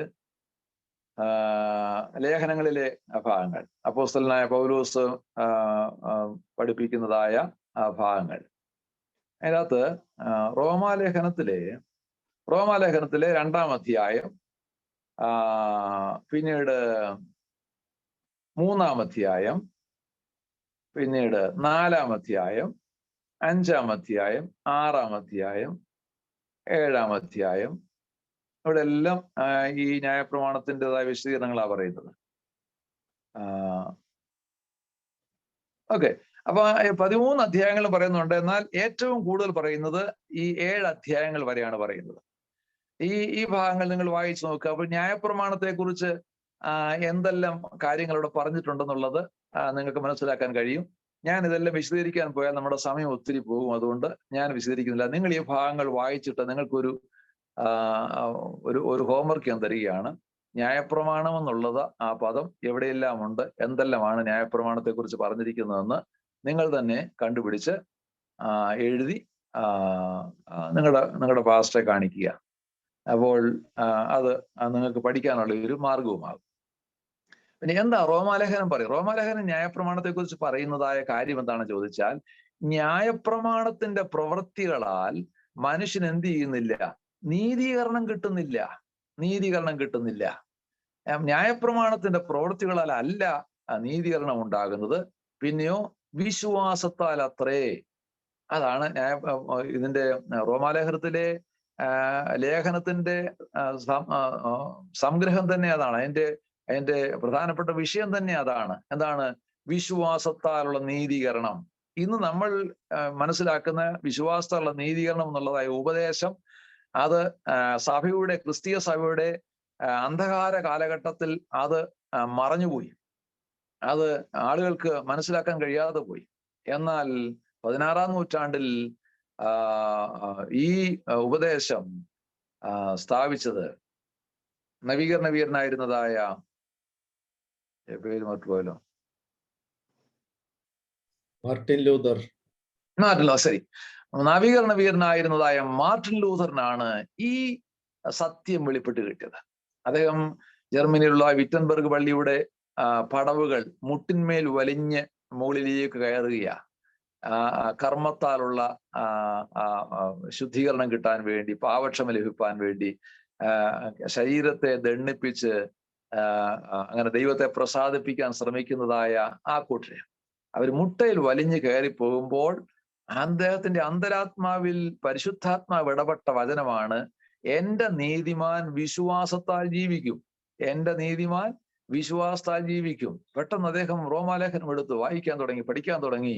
അങ്ങനെ വായിച്ചു പഠിച്ചപ്പോഴാണ് മനുഷ്യന്റെ പ്രവൃത്തി അല്ല, നീതീകരണത്തിന് കാരണമായി തീരുന്നത് പിന്നെയോ വിശ്വാസമാണ്. വിശ്വാസത്താലാണ് ഒരുവൻ രക്ഷിക്കപ്പെടാനും യേശുവിലുള്ള രക്ഷ കണ്ടെത്താനും ദൈവത്തിലാകാനും നീതീകരണം പ്രാപിക്കാനും വീണ്ടുജന്മം പ്രാപിക്കാനും ഒക്കെ കഴിയുന്നത് വിശ്വാസത്താൽ മാത്രമാണെന്ന് അദ്ദേഹം മനസ്സിലാക്കി ആ സത്യം അദ്ദേഹം പ്രസംഗിക്കാൻ തുടങ്ങി. അന്നത്തെ സഭ അദ്ദേഹത്തിനെതിരായി. എന്നാൽ അദ്ദേഹത്തെ സംരക്ഷിക്കുവാൻ ചില ധനികരായിട്ടുള്ള ആളുകൾ മുമ്പോട്ട് വന്നു, അദ്ദേഹത്തെ ഒളിപ്പിച്ചു. അങ്ങനെ അദ്ദേഹം അനേക ദൂതുകൾ വിശ്വാസമുള്ള നീതീകരണത്തെക്കുറിച്ചുള്ള പുസ്തകങ്ങൾ എഴുതി, ലഘുലേഖകൾ എഴുതി പ്രചരിപ്പിക്കുവാനിടയായി. അപ്പൊ ഈ റോമാലേഖനത്തിന്റെ വിഷയം വിശ്വാസത്തുള്ള നീതീകരണം. അപ്പൊ ഈ ന്യായപ്രമാണത്തെക്കുറിച്ച് അവിടെ പറയുന്നതിന്റെ താരതമ്യം എന്താണെന്ന് ചോദിച്ചാൽ, ന്യായപ്രമാണത്തിന്റെ പ്രവൃത്തികളാൽ മനുഷ്യൻ എന്ത് ചെയ്യുന്നില്ല? നീതീകരണം പ്രാപിക്കുന്നില്ല. പിന്നെയോ വിശ്വാസത്താൽ അത്രേ മനുഷ്യൻ നീതീകരണം പ്രാപിക്കുന്നത്. ഇനി ഗലാത്യ ലേഖനം മുതല ഗലാത്യ ലേഖനത്തിലേക്ക് വരുമ്പോൾ അവിടെയും നമുക്ക് ഏതാണ്ട് 31 പ്രാവശ്യം ഈ ന്യായപ്രമാണത്തെ കുറിച്ച് പറയുന്നുണ്ട്. ഗലാത്യ ലേഖനത്തിലെ വിഷയം എന്താണെന്ന് ചോദിച്ചാൽ, യഹൂദ ക്രിസ്ത്യാനികൾ എബ്രായ ക്രിസ്ത്യാനികൾ ഒരു ദുരുപദേശവുമായിട്ട് ഇറങ്ങി വന്നു. അതെന്താണെന്ന് ചോദിച്ചാൽ, ജാതികളായിരിക്കുന്ന ആളുകൾ യേശുവിലുള്ള രക്ഷ കരസ്ഥമാക്കണമെങ്കിൽ അവരാദ്യം പരിച്ഛേദനയേറ്റ് യഹൂദനായി തീരണം. ആ കാലങ്ങളില് ക്രിസ്തീയ സഭ വരുന്നതിന് മുൻപ് ആളുകൾക്ക് യഹൂദ മതം സ്വീകരിക്കാമായിരുന്നു, ജാതികൾക്ക് യഹൂദ മതം സ്വീകരിക്കാമായിരുന്നു. അങ്ങനെ യഹൂദ മതം സ്വീകരിച്ചതായ ഒരു യഹൂദ മതാനുസാരിയാണ് ഷണ്ണൻ എന്ന് പറയുന്ന ആള്. അവർക്ക് ദൈവത്തിന്റെ ആലയത്തിൽ വരാം, ഉത്സവ ദിവസങ്ങളിൽ ആലയത്തിൽ വരാം. ആലയത്തിൽ വന്നാൽ അവർക്ക് വേണ്ടി ഒരു പ്രാകാരമുണ്ട്. ആ പ്രാകാരത്തിൽ നിന്നുകൊണ്ട് അവർക്ക് ദൈവത്തെ ആരാധിച്ചിട്ട്, ആലയത്തിൽ നോക്കി ആരാധിച്ചിട്ട് അവർക്ക് പോകാം. അങ്ങനെ പോകുമ്പോൾ അവർക്ക് ന്യായപ്രമാണ പുസ്തകം ഉണ്ടെങ്കിൽ, അല്ലെങ്കിൽ പ്രവാചക ഗ്രന്ഥം ഉണ്ടെങ്കിൽ, തിരുവെഴുത്തുകളുണ്ടെങ്കിൽ വാങ്ങിച്ചുകൊണ്ട് പോകാം, അവർക്ക് വായിക്കാം. അപ്പോൾ ഒരു ജാതിയൻ യഹൂദ ആലയത്തിൽ വരണമെങ്കിൽ അവൻ യഹൂദ മതാനുസാരി ആയിത്തീരണം. എന്ന് പറഞ്ഞാൽ അവൻ കൺവേർട്ട് ചെയ്യണം, അവൻ യഹൂദനായി കൺവേർഷൻ നടത്തണം. അങ്ങനെ യഹൂദനായി കൺവേർഷൻ നടത്തുമ്പോൾ അവൻ അതിനെന്താ ചെയ്യേണ്ടത്? സ്നാനമൊന്നുമില്ല അവിടെ പരിച്ഛേദനയാണ് ഉള്ളത്. അവന് പരിച്ഛേദനയേറ്റ് അവൻ യഹൂദനാകണം. അങ്ങനെ യഹൂദനായി കഴിഞ്ഞാൽ അവന് ദൈവത്തിന്റെ ആലയത്തിൽ വരാം. എവിടം വരെ വരാം? അവിടെയും മതിൽ വെച്ചിട്ടുണ്ട്, വേർപാടിന്റെ മതിൽ വെച്ചിട്ടുണ്ട്. അവിടെ ജാതികളുടെ പ്രാകാരം എന്ന് പറഞ്ഞൊരു പ്രാകാരമുണ്ട്. ആ പ്രാകാരത്തിൽ മാത്രമേ അവർക്ക് വന്ന് ആരാധിച്ചിട്ട് പോകാനൊക്കെ ഉള്ളൂ. സ്ത്രീകൾക്ക് വേറെ പ്രാകാരമുണ്ട്. യഹൂദന്മാർക്ക് അവർക്ക് അങ്ങ് പ്രാകാരത്തിന്റെ ഏറ്റവും പ്രധാനപ്പെട്ട ഭാഗത്ത് പ്രവേശിക്കാനും കഴിയും. അപ്പൊ ഇങ്ങനെ ക്രിസ്തീയ വിശ്വാസത്തിലേക്ക് വന്നപ്പോൾ ചില തീവ്ര യഹൂദന്മാര് പഠിപ്പിച്ചു, ക്രിസ്ത്യാനികളായി തീർന്ന ക്രിസ്തുവിലുള്ള വിശ്വാസാൽ ക്രിസ്തീയ വിശ്വാസം പ്രാപിച്ചതായ യഹൂദന്മാര് ചിലർ പഠിപ്പിക്കാൻ തുടങ്ങി, രക്ഷ യഹൂദന്റെ ജാതിയിൽ കൂടെയാണ് വരുന്നത്. അതുകൊണ്ട് ജാതികൾ രക്ഷിക്കപ്പെടണമെങ്കിൽ അവൻ ആദ്യം യഹൂദനാകണം. യഹൂദനായിട്ട് മാത്രമേ അവന് ക്രിസ്തു വിശ്വാസത്തിലേക്ക് വരാൻ പറ്റുകയുള്ളൂ. അതിന് യഹൂദനാകാൻ എന്താ ചെയ്യേണ്ടത്? അവൻ പരിച്ഛേദന ഏൽക്കണം. അപ്പൊ ഒരുവന് ക്രിസ്തുവിലാകണമെങ്കിൽ, ഒരുവന് ക്രിസ്തുവിലുള്ള വിശ്വാസം പ്രാപിക്കണമെങ്കിൽ, അല്ലെങ്കിൽ ക്രിസ്ത്യാനിയായിട്ടൊരു ജാതിയൻ തീരണമെങ്കിൽ അവൻ ആദ്യം യഹൂദനായി തീർന്നേ ഒക്കുള്ളൂ, കൊണ്ട് പരിച്ഛേദന ഏറ്റേ ഒക്കുള്ളൂ എന്ന് പറഞ്ഞൊരു പഠിപ്പിക്കുക ഈ ഗലാത്യ ക്രിസ്ത്യാനികളുടെ ഇടയിലേക്ക് ഒരു യഹൂദൻ നുഴഞ്ഞി എന്ന് അവരെ ഉപദേശിക്കാനും പഠിപ്പിക്കാനും തുടങ്ങി. അങ്ങനെ അവരുടെ തെറ്റിദ്ധാരണ ഉണ്ടാക്കി. അപ്പൊ അവരാകെ കുഴഞ്ഞു. ഇനി എന്താ ചെയ്യേണ്ടത്? ഞങ്ങൾ ഇനി യഹൂദനാകണോ? യഹൂദനാകാൻ പരിച്ഛേദന ഏൽക്കണോ? എന്നിങ്ങനെയുള്ള ചിന്ത വന്നപ്പോൾ പൗലോസ് എഴുതി, പാടില്ല, പരിച്ഛേദനയാലല്ല എന്ന് പറഞ്ഞ് അതിനെ ഖണ്ഡിച്ച് എഴുതുന്നതായ ലേഖനമാണ് ഗലാത്യ ലേഖനം. അപ്പൊ അതിൻ്റെ അകത്ത് പരിച്ഛേദനയുടെ ആവശ്യമില്ല, പരിച്ഛേദന കൊണ്ട് നേടുന്നില്ല എന്ന് പറഞ്ഞ് വ്യക്തമായി പറയുന്ന ഭാഗമാണ്. അതുകൊണ്ട് ഗലാത്യ ലേഖനവും നിങ്ങൾ അത് വായിച്ചു നോക്കുക. ഗലാത്യ ലേഖനം ഒരു ചെറിയ ലേഖനമാണല്ലോ, അതുകൊണ്ട് നിങ്ങൾക്ക് വായിക്കാൻ എളുപ്പമുണ്ട്. അതും വായിച്ച് അതിൻ്റെ അകത്തെ ഈ ന്യായപ്രമാണത്തെക്കുറിച്ച് വന്നിരിക്കുന്നതായ ഭാഗങ്ങൾ നിങ്ങൾ നോക്കുക. ദൈവത്തിന് സ്തോത്രം. പിന്നീട് അടുത്തത് പ്രധാനപ്പെട്ട ലേഖനം, ന്യായപ്രമാണത്തെ താരതമ്യപ്പെടുത്ത പ്രധാനപ്പെട്ട ലേഖനം എബ്രായ ലേഖനമാണ്. എബ്രായ ലേഖനത്തിൽ പറയുന്നത്, എബ്രായ ലേഖനത്തിന്റെ പൊതുവായ വിഷയം എന്താണെന്ന് ചോദിച്ചാൽ ക്രിസ്തുവിന്റെ ശ്രേഷ്ഠതയാണ്, യേശു ക്രിസ്തുവിന്റെ ശ്രേഷ്ഠതയാണ്. നിങ്ങൾ എബ്രായ ലേഖനത്തെ കുറിച്ച് വല്ല പഠനം നടത്തിയിട്ടുണ്ടെങ്കിൽ, ആരെങ്കിലും മുൻപ് ക്ലാസ് എടുത്തിട്ടുണ്ടെങ്കിൽ നിങ്ങൾ അത് മനസ്സിലായി കാണുമല്ലോ. അപ്പോൾ എബ്രായ ലേഖനത്തിൽ ക്രിസ്തുവിന്റെ ശ്രേഷ്ഠത വെളിപ്പെടുത്തുക. 1-ാം അധ്യായം മുതൽ ശ്രേഷ്ഠത വെളിപ്പെടുത്തിയ 1-ാം അധ്യായത്തിന്റെ ആദ്യത്തെ 4 വാക്യങ്ങളിൽ പറയുന്നത് യേശു ക്രിസ്തു പ്രവാചകന്മാരെക്കാൾ ശ്രേഷ്ഠനെന്നാണ്, പ്രവാചകന്മാരെക്കാൾ ശ്രേഷ്ഠൻ. പിന്നെ അടുത്ത ഭാഗത്ത് കൊണ്ട് പറയുന്നത് ദൂതന്മാരെക്കാൾ ശ്രേഷ്ഠനെന്നാണ്. പിന്നെ 3-ാം അധ്യായത്തിൽ വരുമ്പോൾ പറയുന്നത് ഇസ്രായേൽ മക്കളുടെ ഏറ്റവും വലിയ ലീഡറായിരുന്ന ന്യായാധിപനായിരുന്നതായ മോശയേക്കാൾ ശ്രേഷ്ഠനാണ് എന്നാണ് 3-ാം അധ്യായത്തിൽ പറയുന്നത്. പിന്നെ അങ്ങോട്ട് നിങ്ങൾ ഓരോ അധ്യായം വായിച്ചു നോക്കുക. അവിടെ യോശുവയേക്കാൾ ശ്രേഷ്ഠൻ, അഹരോൻ പുരോഹിതനേക്കാൾ ശ്രേഷ്ഠൻ, ന്യായപ്രമാണത്തെക്കാൾ ശ്രേഷ്ഠൻ, ലേവിയ പൗരോഹിത്യത്തെക്കാൾ ശ്രേഷ്ഠൻ, പിന്നെ മൽക്കീസേദെക്കിനേക്കാൾ ശ്രേഷ്ഠൻ. കഴിഞ്ഞ ദിവസം നമ്മൾ മൽക്കീസേദെക്കിനെ കുറിച്ച് ചുരുക്കമായിട്ട് പഠിക്കുകയുണ്ടായി. അബ്രഹാമിനെ അനുഗ്രഹിച്ച കാര്യം പറഞ്ഞപ്പോൾ മൽക്കീസേദെക്കിനേക്കാൾ ശ്രേഷ്ഠൻ എന്നിങ്ങനെ പഴയ നിയമത്തിലെ പല പല കാര്യങ്ങൾ എടുത്ത് ഉദ്ധരിച്ചുകൊണ്ട് യേശു ക്രിസ്തുവിന്റെ ശ്രേഷ്ഠത വെളിപ്പെടുത്തുകയാണ്.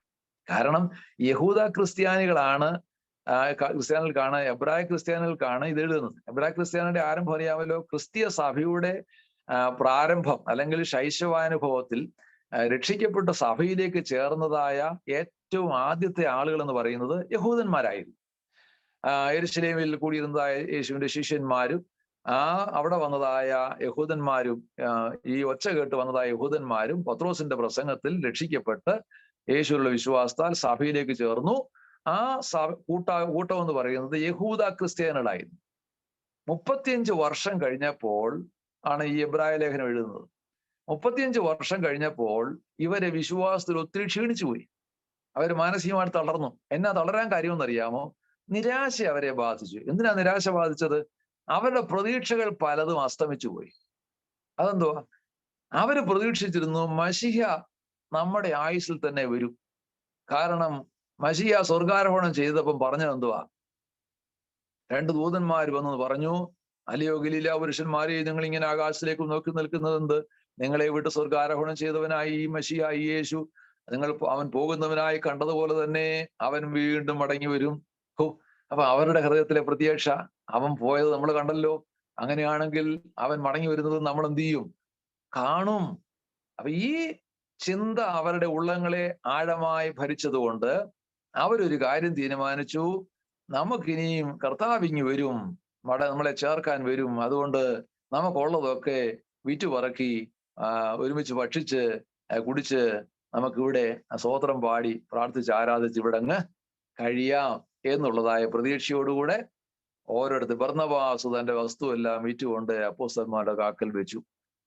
അത് കണ്ടപ്പം വേറൊരാൾക്ക് തോന്നി എനിക്കൂടെ വെക്കണമെന്ന്. കാരണം ഇവൻ കൊണ്ട് വെച്ചപ്പം ബർന്നബാസ് കൊണ്ട് വെച്ചപ്പോൾ എല്ലാവർക്കും വലിയ സന്തോഷം. ബർന്നബാസിന്റെ തോളത്ത് തട്ടുന്നു. ബർന്നബാസ് വളരെ ത്യാഗിയാണെന്ന് പറയുന്നു. ബർന്നബാസിനെ എല്ലാവരും അഭിനന്ദിക്കുന്നു. അങ്ങനെ ബർന്നബാസിനൊരു നല്ല സ്വീകരണം എല്ലാവരുടെ ഇടയിൽ കിട്ടിയപ്പം അനന്യാസിനും സപ്പുരായിക്കും ഒരു താല്പര്യം, ഇതുപോലൊരു സ്വീകരണം ഞങ്ങൾക്കൂടെ കിട്ടിയിരുന്നെങ്കിൽ അതിനെന്താ ചെയ്യേണ്ടത്? ബർന്നബാസ് വിറ്റതുപോലെ വിൽക്കണം. ഓക്കെ, നമുക്ക് വിൽക്കാമെന്ന് പറഞ്ഞു. വിറ്റ് കഴിഞ്ഞപ്പോൾ അവർ ഓർത്തത് നമ്മള് ഇതെല്ലാം കൊടുത്താല് നമുക്ക് എന്തെങ്കിലും ആവശ്യം വന്നാൽ എന്തോ ചെയ്യും? വിറ്റേച്ച് പകുതി കൊടുത്തെന്ന് പറഞ്ഞാൽ ഒരു ക്രെഡിറ്റ് വേണ്ടതിനെ കിട്ടുകയില്ല. അപ്പൊ ഒരു കാര്യം പറയാം, പകുതി മാറ്റി വെച്ചിട്ട് പകുതി എടുത്തിട്ട് പറയാം ഇത്രയ്ക്കാ വിറ്റതെന്ന് പറയാം. വിറ്റത് മുഴുവൻ ഞാൻ കൊണ്ടുവന്നിരിക്കുകയാണെന്ന് പറയാം. ഞാൻ വിശദീകരിക്കുന്നില്ല. അവര് കൊണ്ടുവച്ചതിന്റെ ഒക്കെ അനുഭവം നമുക്ക് അറിയാം. അപ്പോൾ ഇങ്ങനെ വിറ്റ് പെറുക്കി അവർ കൊണ്ട് ഒരുമിച്ച് വെച്ച് ഭക്ഷിച്ചു കുടിച്ച് അവർ ചെയ്തു. ഞാൻ അതിനെക്കുറിച്ച് പറയുന്നത് ഉള്ള വസ്തു അല്ലെങ്കിൽ ഉള്ള സമ്പത്ത് മുഴുവൻ വിറ്റ് ദരിദ്രർക്ക് കൊടുക്കുക എന്ന് പറയുന്ന ഒരു നല്ല കാര്യമാണ്. പക്ഷെങ്കിൽ അതൊരു ബുദ്ധിപൂർവമായ തീരുമാനമായിട്ട് എനിക്ക് തോന്നുന്നില്ല. എല്ലാവരും കൂടി ഇങ്ങനെ വിറ്റ് പെറുക്കി കൊടുത്ത് എന്താ സംഭവിച്ചത്? ഇതൊരു ബുദ്ധിപൂർവമായ തീരുമാനം അല്ലായിരുന്നു ഞാൻ പറഞ്ഞതിന്റെ കാരണം, കാലം കഴിഞ്ഞപ്പോൾ അവരുടെ ചിന്ത എന്തായിരുന്നു? എന്തിനാണ് അവർ കൊടുത്തത്? കർത്താവ് ഇപ്പം ഇനി വരും, നമുക്ക് ഇനി ഇതിന്റെ ആവശ്യമൊന്നുമില്ല, ആ വീട്ടു പുറകെ കൊടുത്തേക്കാം. എന്നാൽ കർത്താവ് വരാൻ താമസിച്ചപ്പോൾ അവർക്ക് എന്ത് സംഭവിച്ചു? യെരുശലേമിലെ ദൈവമക്കളെല്ലാം ദരിദ്രരായി തീർന്നു. കാരണം ഇതങ്ങ് തീർന്നു. അപ്പൊ ഈ ബൈബിളിലെ സാമ്പത്തിക തത്വശാസ്ത്രം പഠിക്കുമ്പോൾ വ്യക്തമായി നമ്മളെ പഠിപ്പിക്കുന്ന ഒരു കാര്യമുണ്ട്. കിട്ടുന്നത് മുഴുവൻ ചെലവാക്കാനല്ല നമ്മളെ പഠിപ്പിക്കുന്നത്. പിന്നെന്താണെന്നറിയാമോ? അതിന്റെ ഗ്രഹവിചാരകത്വം, സ്റ്റുവാർഷിപ്പ്, അത് ഭംഗിയായി നടത്തണം. കൈസർക്കുള്ളത് കൈസർക്ക്, ദൈവത്തിനുള്ളത് ദൈവത്തിന്, മക്കൾക്കുള്ളത് മക്കൾക്ക്, ഭാര്യയ്ക്കുള്ളത് ഭാര്യയ്ക്ക്. സ്വന്തം കുടുംബത്തിന് വേണ്ടി ചരതിച്ചു വെക്കാത്തവൻ എന്ന് തിരുവെടുത്ത് പറയുന്നത് നിങ്ങൾ വായിച്ചിട്ടില്ലേ? അപ്പൊ ചരതിച്ചു വെക്കേണ്ടത് ചരതിച്ചു വെക്കണം, ചെലവാക്കേണ്ടത് ചെലവാക്കണം, കൊടുക്കേണ്ടിടത്ത് കൊടുക്കേണ്ടതെല്ലാം കൊടുക്കണം. ഞാൻ ഇന്നൊരു ഒരു മീറ്റിങ്ങിന് ഇന്ന് ആരാധനയ്ക്ക് ഞാൻ പോയിരുന്നു. ഞാനിവിടെ ഇപ്പം ചാലക്കുടിയിലാണ് ഇപ്പോൾ ഉള്ളത്. ഞാനൊരു ആരാധനയ്ക്ക് പോയിരുന്നു, ആ സ്ഥലം പറയുന്നില്ല. ആ ആരാധനയ്ക്ക് അവിടെ ചെന്നപ്പോൾ ഒരു ബ്രദർ എന്നിട്ടൊക്കെ പ്രാർത്ഥിക്കാൻ വന്നു. അവനൊരു IT ഫീൽഡിൽ ജോലി ചെയ്യുന്നതായ കമ്പ്യൂട്ടറിന്റെ നല്ല അറിവുള്ളതായ ഒരു മനുഷ്യനാണ്. അവൻ ആരാധനയ്ക്ക് താമസിച്ചാണ് വന്നത്. അപ്പൊ ഞാൻ ചോദിച്ചു, എൻ്റെ ഒടുക്കലിട്ടൊക്കെ പ്രാർത്ഥിക്കാമെന്ന് ഞാൻ ചോദിച്ചു, എന്താ ബ്രദർ താമസിച്ചാണല്ലോ വന്നത്? അത് എനിക്ക് ഇങ്ങനെ ജോലിയാണ്, നൈറ്റിലാണ് ജോലി, അമേരിക്കയിൽ ഉള്ള ഒരു കമ്പനിയിൽ അവന് ഇവിടെ വീട്ടിലിരുന്നുകൊണ്ട് ജോലി ചെയ്യുകയാണ്. രാത്രിയെ കിടന്ന് ജോലി ചെയ്ത് വെളുപ്പാകുമ്പോൾ ഉറങ്ങി എഴുന്നേൽക്കുമ്പോൾ താമസിക്കും, അതുകൊണ്ടാന്ന് പറഞ്ഞു. അപ്പൊ അവൻ പല വിഷയങ്ങൾ എന്നോട് പറഞ്ഞ് പ്രാർത്ഥിക്കാൻ പറഞ്ഞു. ഞാൻ പ്രാർത്ഥിച്ചു കഴിഞ്ഞാൽ അവനോട് ഞാൻ ചോദിച്ചു, നീ ദശാംശം കൊടുക്കുന്നതിനാണെന്ന് ചോദിച്ചു. അപ്പൊ അവൻ പറഞ്ഞു, ഇല്ല പാസ്റ്റർ, ഞാൻ ദശാംശം കൊടുക്കാറില്ല, ഞാൻ അതിന് കൊടുക്കാൻ താല്പര്യപ്പെട്ടിരിക്കുക. ഞാൻ പറഞ്ഞ എന്നാ പിന്നെ കൊടുത്തിട്ട് ദൈവത്തോട് പ്രാർത്ഥിച്ചാൽ ആദ്യം ബാക്കി കാര്യങ്ങൾ പറഞ്ഞു. ഇവന്റെ പ്രാർത്ഥന വിഷയം പലതുണ്ട്, അതിന്റെ കാര്യങ്ങളൊക്കെ കർത്താവ് നടത്തുമെന്ന് പറഞ്ഞു. അപ്പം ഞാൻ അവനോട് ചില കാര്യങ്ങൾ പറയുന്നുണ്ട്. നമ്മളെ ദൈവം ഏൽപ്പിക്കുന്ന ഭൗതിക നന്മ അത് കൃത്യമായി നമ്മൾ അത് വിനിയോഗിക്കണം. കർത്താവിന് കൊടുക്കാനുള്ളത് കർത്താവിന് മിനിമം ദശാംശം. ദൈവത്തിന്റെ വചനം പറയുന്നത് ശാസ്ത്രിമാരുടെയും പരീക്ഷന്മാരുടെയും നീതിയെ കവിയുന്നത് നമ്മൾ ചെയ്യണമെന്നാണ്. പുതിയ നിയമത്തിൽ പലരും ചോദിക്കും, പുതിയ നിയമത്തിൽ ദശാംശം കൊടുക്കാൻ വ്യവസ്ഥയുണ്ടെന്ന്. പുതിയ നിയമത്തിൽ ദശാംശം കൊടുക്കാനല്ല വ്യവസ്ഥ, ദശാംശം കൊടുക്കാനല്ല പുതിയ നിയമം പറയുന്നത്. പിന്നെന്താ? വായിച്ചിട്ടുണ്ടോ? ഞാൻ പറഞ്ഞാൽ നിങ്ങൾക്ക് വിഷമം ഉണ്ടാകും. ഓഹരി കൊടുക്കാനാ പറയുന്നത്. ഓഹരി എന്ന് പറഞ്ഞാൽ എന്തുവാ? ഞങ്ങൾ 4 പേര് കുടുംബത്തിലുണ്ടെങ്കിൽ എനിക്ക് 10,000 രൂപ കിട്ടും. 10,000 രൂപ കിട്ടുമെങ്കിൽ ഞങ്ങൾ 4 പിന്നെ തമ്പുരാൻ 1, 5. ഞങ്ങൾ 5 പേർക്കായിട്ട് അത് വീതിക്കണം. 5-1 കർത്താവിന് കൊടുക്കണം. വീട്ടിൽ എണ്ണം കൂടിയാൽ രക്ഷപ്പെട്ടു, അല്ലേ? വീട്ടിൽ 5-8-10 പേരുണ്ടെങ്കിൽ നിങ്ങൾക്ക് 10 ഡിവൈഡ് ചെയ്താൽ മതി. തമ്പുരാനും കൂടെ കൂട്ടുന്ന 11 ആകും. 11 ഡിവൈഡ് ചെയ്ത് അത്രയും കൊടുത്തുവെച്ചാൽ മതി. അപ്പൊ അതാണ് ഓഹരി എന്ന് പറയുന്നത്. പഴയ നിയമത്തിലെ ദശാംശം എങ്ങനെയാണെന്നറിയാമോ? പഴയ നിയമത്തിലെ ദശാംശം എന്ന് പറയുന്നത് 23.3 23.5% കൊടുക്കണം. 23 തികച്ചു വരത്തില്ല, ഞാൻ 3 പറഞ്ഞേ. 23.5% ദശാംശം പഴയ നിയമത്തിൽ കൊടുക്കണം. എന്താ അറിയാമോ? പ്രമാണം അത് പറഞ്ഞു. ഉണ്ട്. അത് 10% ആദ്യത്തിൽ കൊടുക്കണം. 10% ദരിദ്രർക്ക് വേണ്ടി കൊടുക്കണം. ദരിദ്രർക്കും അങ്ങനെ വിധവമാർക്കും ആവശ്യക്കാർക്കും കൊടുക്കണം. പിന്നെ 3 വർഷം കൂടുമ്പോൾ ഒരു 10 കൂടെ എടുക്കണം. ഒരു 10 കൂടെ. ആ 10 എടുത്തിട്ട് ഇവൻ ആലയത്തിൽ പോകുമ്പോൾ വഴിച്ചെലവിന് വേണ്ടിയും അവിടെ ചെന്നുള്ള ചെലവിന് വേണ്ടിയും ഈ പൈസ വിനിയോഗിച്ചോണം. അങ്ങനെ ഓരോ വർഷവും 10%, 3-ാം വർഷം ഒരു എക്സ്ട്രാ 10 കൂടെ, അപ്പൊ 30,000. അപ്പൊ ആ 10-നെ 3 കൂടെ ഡിവൈഡ് ചെയ്യുമ്പോൾ ഞാനതാണ് പറഞ്ഞത് 3.333. അതുകൂടെ കൂട്ടി 23.5% ഏതാണ്ട് അടുത്ത് പഴയ നിയമത്തിൽ കൊടുക്കണം. അപ്പം പഴയ നിയമത്തിലെ കവിതനേക്കാൾ കവിയുന്നതാണ് ഇപ്പം കൊടുക്കേണ്ടത്. ഞാൻ നിങ്ങളെ വിഷമിപ്പിക്കുന്നില്ല. ഇപ്പോൾ ഉള്ളതെങ്കിലും കൊടുക്കുക, ദശാംശമെങ്കിലും മിനിമം കൊടുക്കുക. കർത്താവ് നിങ്ങളെ സഹായിക്കട്ടെ. ദൈവത്തിന് സ്തോത്രം. ഓക്കെ, അപ്പോൾ ദൈവത്തിന്റെ പ്രമാണം ഇതാണ്. ഈ അവിടെ എന്ത് പറഞ്ഞപ്പോഴാണ് ദശാംശത്തിലേക്ക് വന്നത്? നമ്മൾ വിശ്വസ്തത പാലിക്കുന്ന പല കാര്യങ്ങളാണ് പറഞ്ഞത്. അപ്പൊ ഞാൻ ഇന്ന് സംസാരിച്ചത് ആ സഹോദരൻ ഞാൻ പറഞ്ഞു, നീ ഒരു കാര്യം ചെയ്ത് നീ തീരുമാനിക്കുക, ഈ മാസം തൊട്ട് നീ തീരുമാനിക്കുക. അങ്ങനെ അപ്പൊ ഇവന് അവന്റെ ശമ്പളപത്രത്തിൽ ടാക്സ് കൊടുത്തുകൊണ്ടിരിക്കുക. എല്ലാ വർഷവും അവൻ റിട്ടേൺ ഫയൽ ചെയ്ത് അവന് ഗവൺമെന്റിലേക്ക് ടാക്സ് അടയ്ക്കുക. അതുപോലെ സാലറി ഉള്ളതായ ഹൈ സ്കെയിലിൽ സാലറി ഉള്ളതായ ഒരു യൗവനക്കാരനാണ്. ഒടുക്കം എന്നോട് ഒരു കാര്യം പറയുകയുണ്ടായി. ഞാൻ ആദ്യത്തെ ശമ്പളം ദൈവത്തിന് കൊടുക്കാമെന്ന് പറഞ്ഞ് പകുതി കൊടുത്തപ്പോൾ ഞാൻ പിന്നെ എനിക്ക് അപ്പം കൊടുക്കണ്ടായെന്ന് തോന്നി, അതുകൊണ്ട് പകുതി കൊടുത്തു. ഞാൻ പറഞ്ഞു, നീ ഒന്നാമത് അത് ശരിയാക്കുക ആദ്യം. നിന്റെ കാര്യം നന്നാകണമെങ്കിൽ, നിനക്ക് ചൊവ്വ് ആകണമെങ്കിൽ, നിന്റെ പ്രാർത്ഥനാ വിഷയത്തിന്റെ മറുപടി കിട്ടണമെങ്കിൽ നീ ആദ്യം ദൈവത്തോട് പറഞ്ഞത് കൊടുക്കുക. എന്റെ 1 മാസം സാലറി കൊടുക്കാമെന്ന് പറഞ്ഞാൽ സാലറി കിട്ടിയപ്പോൾ നല്ല ഒരു എമൗണ്ട്, അത് ആദ്യം പറഞ്ഞ തീരുമാനം അങ്ങനെയായിരുന്നു. കർത്താവേ, എനിക്കൊരു പുതിയ ജോലി കിട്ടി, നല്ല സാലറി കിട്ടുകയാണെങ്കിൽ ഞാൻ ആ സാലറിയുടെ 1-ാമത്തെ മാസത്തെ സാലറി കംപ്ലീറ്റ് ദൈവത്തിന്റെ ആലയത്തിൽ കൊണ്ട് കൊടുത്തേക്കാം. അപ്പൊ അന്നേരം ഹൈ പൊസിഷനിൽ ജോലിയും കിട്ടി, നല്ല ഒരു സാലറിയും കിട്ടി. അപ്പൊ അത്രയും സാലറി അങ്ങോട്ട് കിട്ടിയപ്പോൾ അതിനോട് അങ്ങോട്ട് കൊടുക്കാൻ മനസ്സിന് വലിയൊരു മടി. പണ്ട് ഞാൻ പറഞ്ഞു കേട്ടിട്ടുണ്ട്. പണ്ടാരോ ഒരു മീൻ പിടിക്കാൻ പോയപ്പം പ്രാർത്ഥിച്ചു, ദൈവമേ ആദ്യം കിട്ടുന്ന മീനിനെ ഞാൻ ആർക്ക് കൊടുത്തേക്കാം? പള്ളി കൊണ്ട് കൊടുത്തേക്കാം, ആലയത്തിൽ പാസ്റ്റർ കൊടുത്തേക്കാം എന്ന് പറഞ്ഞു. അങ്ങനെ വലിയൊരു വാളെ കിട്ടി. ആ വാളയെ പിടിച്ച് പൂണിക്കകത്തിട്ടേച്ച് പറഞ്ഞു, കർത്താവെ ഇത്രയും വലുത് ഉപദേശിക്കാൻ ആവശ്യമില്ല, അതുകൊണ്ട് ഇനിയും കിട്ടുന്നതിനെ കൊടുത്തേക്കാന്ന് പറഞ്ഞു. അങ്ങനെ പറഞ്ഞ് അടുത്തത് വിരിച്ചോണ്ടിരുന്നപ്പോഴത്തേക്ക് ഈ വാളെ ആ പൂണിക്കകത്തെടുത്ത് ഒന്ന് ചാടി, പൂണി മറിഞ്ഞു, അത് ഒഴുകി വെള്ളത്തിൽ പോയി. അന്നേരം ഇവൻ പറഞ്ഞതെന്നറിയാമോ? അയ്യോ കർത്താവെ, നിന്റേത് വേണ്ട വെള്ളത്തിൽ പോയത്. അപ്പൊ ഇങ്ങനത്തെ മിടുക്കന്മാർ ഒത്തിരി പേരുണ്ട്. ഇവന് ഇത്രയും ശമ്പളം കിട്ടിയപ്പോൾ അവന് പകുതി ഇങ്ങോട്ട് കൊടുക്കാൻ വലിയൊരു പ്രയാസം. ഞാൻ പറഞ്ഞു, കുഞ്ഞെ, നിനക്ക് വേണ്ടി ഇനി ഞാൻ പ്രാർത്ഥിക്കേണ്ട കാര്യമില്ല, നീ ഈ കാര്യം ക്രമീകരിക്കുക. ആദ്യം കൊണ്ട് നീ 1 മാസത്തെ കൊടുക്കാമെന്ന് പറഞ്ഞ എന്റെ ബാക്കി ആദ്യം കൊണ്ട് കൊടുക്കുക. ഈ ദശാംശം നമ്മൾ എടുത്താൽ, ദൈവത്തിനുള്ളത് നമ്മൾ എടുത്താൽ, അത് പിന്നെ കൊടുക്കുമ്പോൾ 5 കൂട്ടി പലിശ സഹിതം കൊടുക്കണമെന്നായി പറയുന്നത്. അതുകൊണ്ട് നമ്മൾ ഈ ഇങ്ങനെയുള്ള കാര്യങ്ങളിൽ നമ്മൾ വിശ്വസ്തത കാണിക്കുകയാണെങ്കിൽ ഒത്തിരി ശാപങ്ങളിൽ നമുക്ക് ഒഴിവുണ്ടാകും. ഒത്തിരി ശാപങ്ങളിൽ നിന്ന്, നിങ്ങളുടെ ഒത്തിരി സാമ്പത്തിക നഷ്ടങ്ങളിൽ നിന്ന് വിടുതലുണ്ടാകും. അനാപത്തായിട്ട് പണം പോകാൻ ദൈവം അനുവദിക്കുകയില്ല. നിങ്ങൾ ഇതങ്ങ് കൃത്യമായിട്ട് ചെയ്താൽ നിങ്ങൾക്ക് അനുഗ്രഹം ഉണ്ടാകും, തലമുറയ്ക്ക് അനുഗ്രഹം ഉണ്ടാകും, നിങ്ങൾക്ക് അഭിവൃദ്ധി ഉണ്ടാകും, ഐശ്വര്യം ഉണ്ടാകും, ദൈവസന്നിധിയിൽ നിങ്ങൾക്ക് ഒരു പ്രാഗൽഭ്യം ഉണ്ടാകും. അതുകൊണ്ട് ആ കാര്യങ്ങൾ നിങ്ങൾ ചെയ്യുക. ദൈവത്തിന് സ്തോത്രം. നമ്മുടെ വിഷയത്തിൽ നമ്മൾ മുമ്പോട്ട് പോയാണ് ഈ കാര്യങ്ങളൊക്കെ പറഞ്ഞത്. അപ്പോൾ ഓർക്കുക, ഈ പുരോഹിതന്മാരുടെ ന്യായപ്രമാണവും ക്രിസ്തുവും തമ്മിലുള്ളതായ, അല്ലെങ്കിൽ പഴയ നിയമത്തിലെ ആളുകളും ക്രിസ്തുവും തമ്മിലുള്ള താരതമ്യമാണ് എബ്രായ ലേഖനത്തിൽ പറയുന്നത്. എബ്രായ ലേഖനത്തിലെ ഓരോ അധ്യായത്തിലും ഇതിങ്ങനെ പറഞ്ഞ് ആ ശ്രേഷ്ഠതയെ വെളിപ്പെടുത്തുകയാണ്, ക്രിസ്തുവിന്റെ ശ്രേഷ്ഠതയെ വെളിപ്പെടുത്തുകയാണ്. അപ്പൊ ന്യായപ്രമാണത്തിന് കഴിയാതെ പോയതായ കാര്യങ്ങളെ നടപ്പിലാക്കാൻ വേണ്ടിയാണ് ക്രിസ്തു വന്നത്. ഇനി ഞാൻ വേഗം മുമ്പോട്ട് വരാം. ന്യായപ്രമാണം എന്താണെന്ന് നമുക്ക് നോക്കാം. ന്യായപ്രമാണം എന്ന് പറയുന്നത് ഒരു കഠിനമായ പ്രമാണമാണ്. യോഹന്നാൻ 8-ാം അധ്യായത്തിന്റെ 5-ാം വാക്യം വായിക്കുമ്പോൾ നമുക്ക് അവിടെ ക്രിസ്തുവിന്റെ അടുക്കൽ ഒരു സ്ത്രീയെ കൊണ്ടെന്ന് നിങ്ങൾ ഓർക്കുന്നതായിരിക്കുമല്ലോ.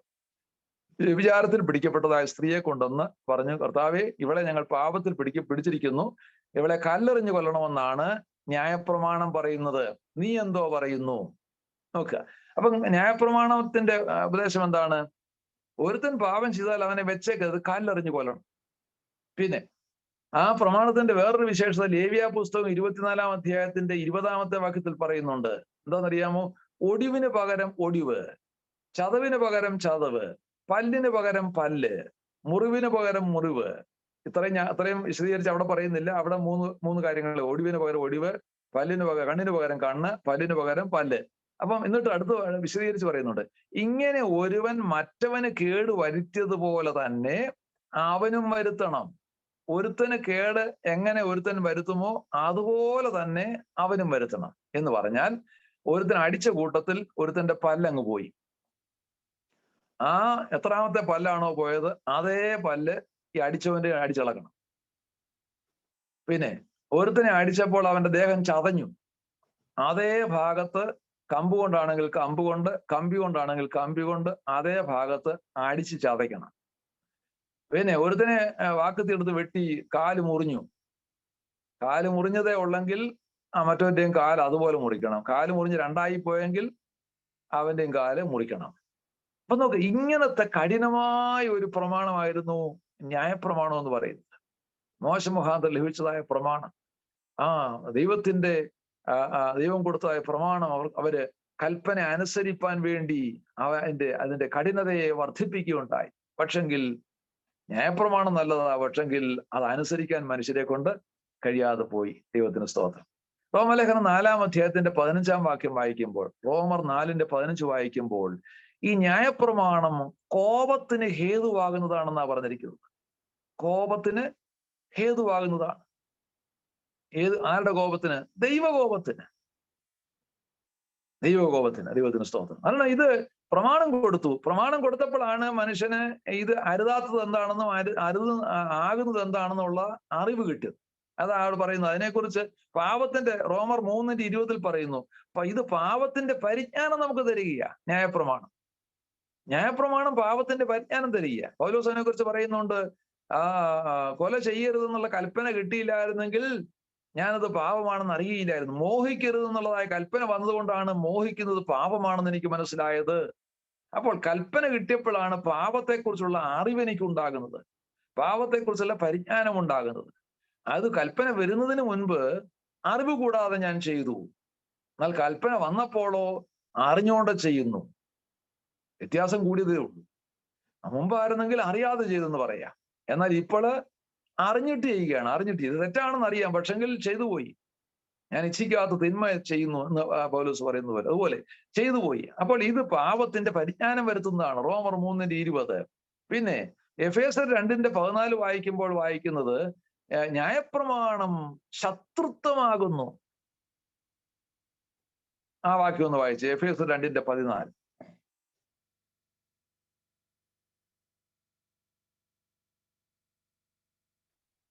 അവൻ നമ്മുടെ സമാധാനം ഇരുപക്ഷത്തെയും ഒന്നാക്കി ചട്ടങ്ങളും കൽപ്പനകളുമായ ന്യായപ്രമാണം എന്ന ശത്രുത്വം തന്റെ ജഡത്താൽ നീക്കി വേർപാടിന്റെ നടുച്ചോർ ഇടിച്ചു കളഞ്ഞു സമാധാനം ഉണ്ടാക്കി.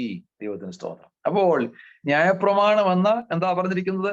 ശത്രുത്വമാണിത്. മനുഷ്യന് ശത്രുത്വമായിരിക്കുന്ന കാര്യമാണ്. കാരണം ഇത് മനുഷ്യന് ഗുണം ചെയ്യുന്നില്ല. മനുഷ്യൻ പാപം ചെയ്യുന്നതിന്റെ അറിവ് അവന് വർദ്ധിപ്പിക്കുകയുള്ളൂ. പാപം ചെയ്യാതിരിക്കാൻ അവന് കഴിയുന്നില്ല.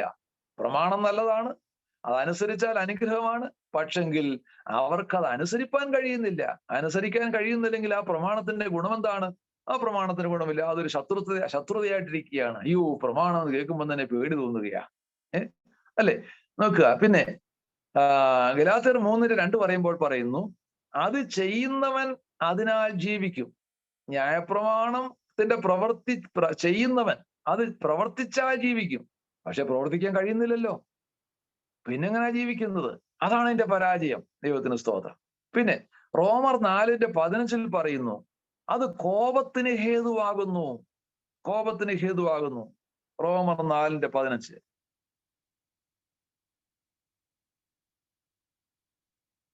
ന്യായപ്രമാണമോ കോപത്തിന് ഹേതുവാകുന്നു. ന്യായപ്രമാണം ഇല്ലാത്തടത്ത് ലംഘനവുമില്ല. ഞാനതാ പറഞ്ഞു. അപ്പൊ പ്രമാണം കിട്ടിയത് കൊണ്ടാണ് അത് ലംഘനമാണെന്ന് പറയുന്നത്. ഈ ഹെൽമെറ്റ് വെക്കണമെന്ന് നിയമം വന്നതുകൊണ്ടാണ് ഹെൽമെറ്റ് വെക്കാതെ പോയാൽ എന്താകുന്നത്? ഫൈൻ കൊടുക്കേണ്ടി വരുന്നത്, ലംഘനമാകുന്നത്. അതിന് മുമ്പ് ഹെൽമെറ്റ് വെക്കാതെ പോയാലോ കുഴപ്പമുണ്ടോ? അതില്ലായിരുന്നു. അപ്പൊ ഹെൽമെറ്റ് വെക്കണമെന്നുള്ള നിയമം വന്നപ്പോൾ അത് പിന്നെ നമുക്ക് ലംഘനമായി എന്ന് പറഞ്ഞതുപോലെ പ്രമാണം വന്നു കഴിഞ്ഞപ്പോൾ അത് തെറ്റാണെന്ന് നമുക്ക് മനസ്സിലാകുന്നു. പാപത്തെക്കുറിച്ചുള്ള പരിജ്ഞാനം കിട്ടുന്നു. പക്ഷെങ്കിൽ നമുക്കത് അനുസരിപ്പാൻ കഴിയുന്നില്ല. ലംഘനം ലംഘിക്കേണ്ടി വരുന്നു. അപ്പൊ നോക്കുക. അപ്പൊ ഇത് കഠിനമായ പ്രമാണമാണ്. ഇത് കോപത്തിന് ഹേതുവായതാണ്.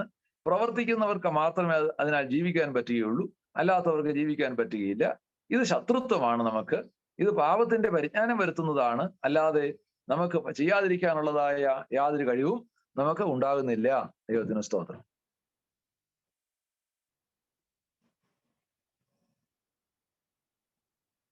ഓക്കെ. അപ്പം ഈ ന്യായപ്രമാണത്തിന് റോമാലേഖനം 8-ാം അധ്യായത്തിന്റെ 3-ാം വാക്യം ഒന്ന് നോക്കിയേ. 3-ാം വാക്യം, റോമർ 8:3.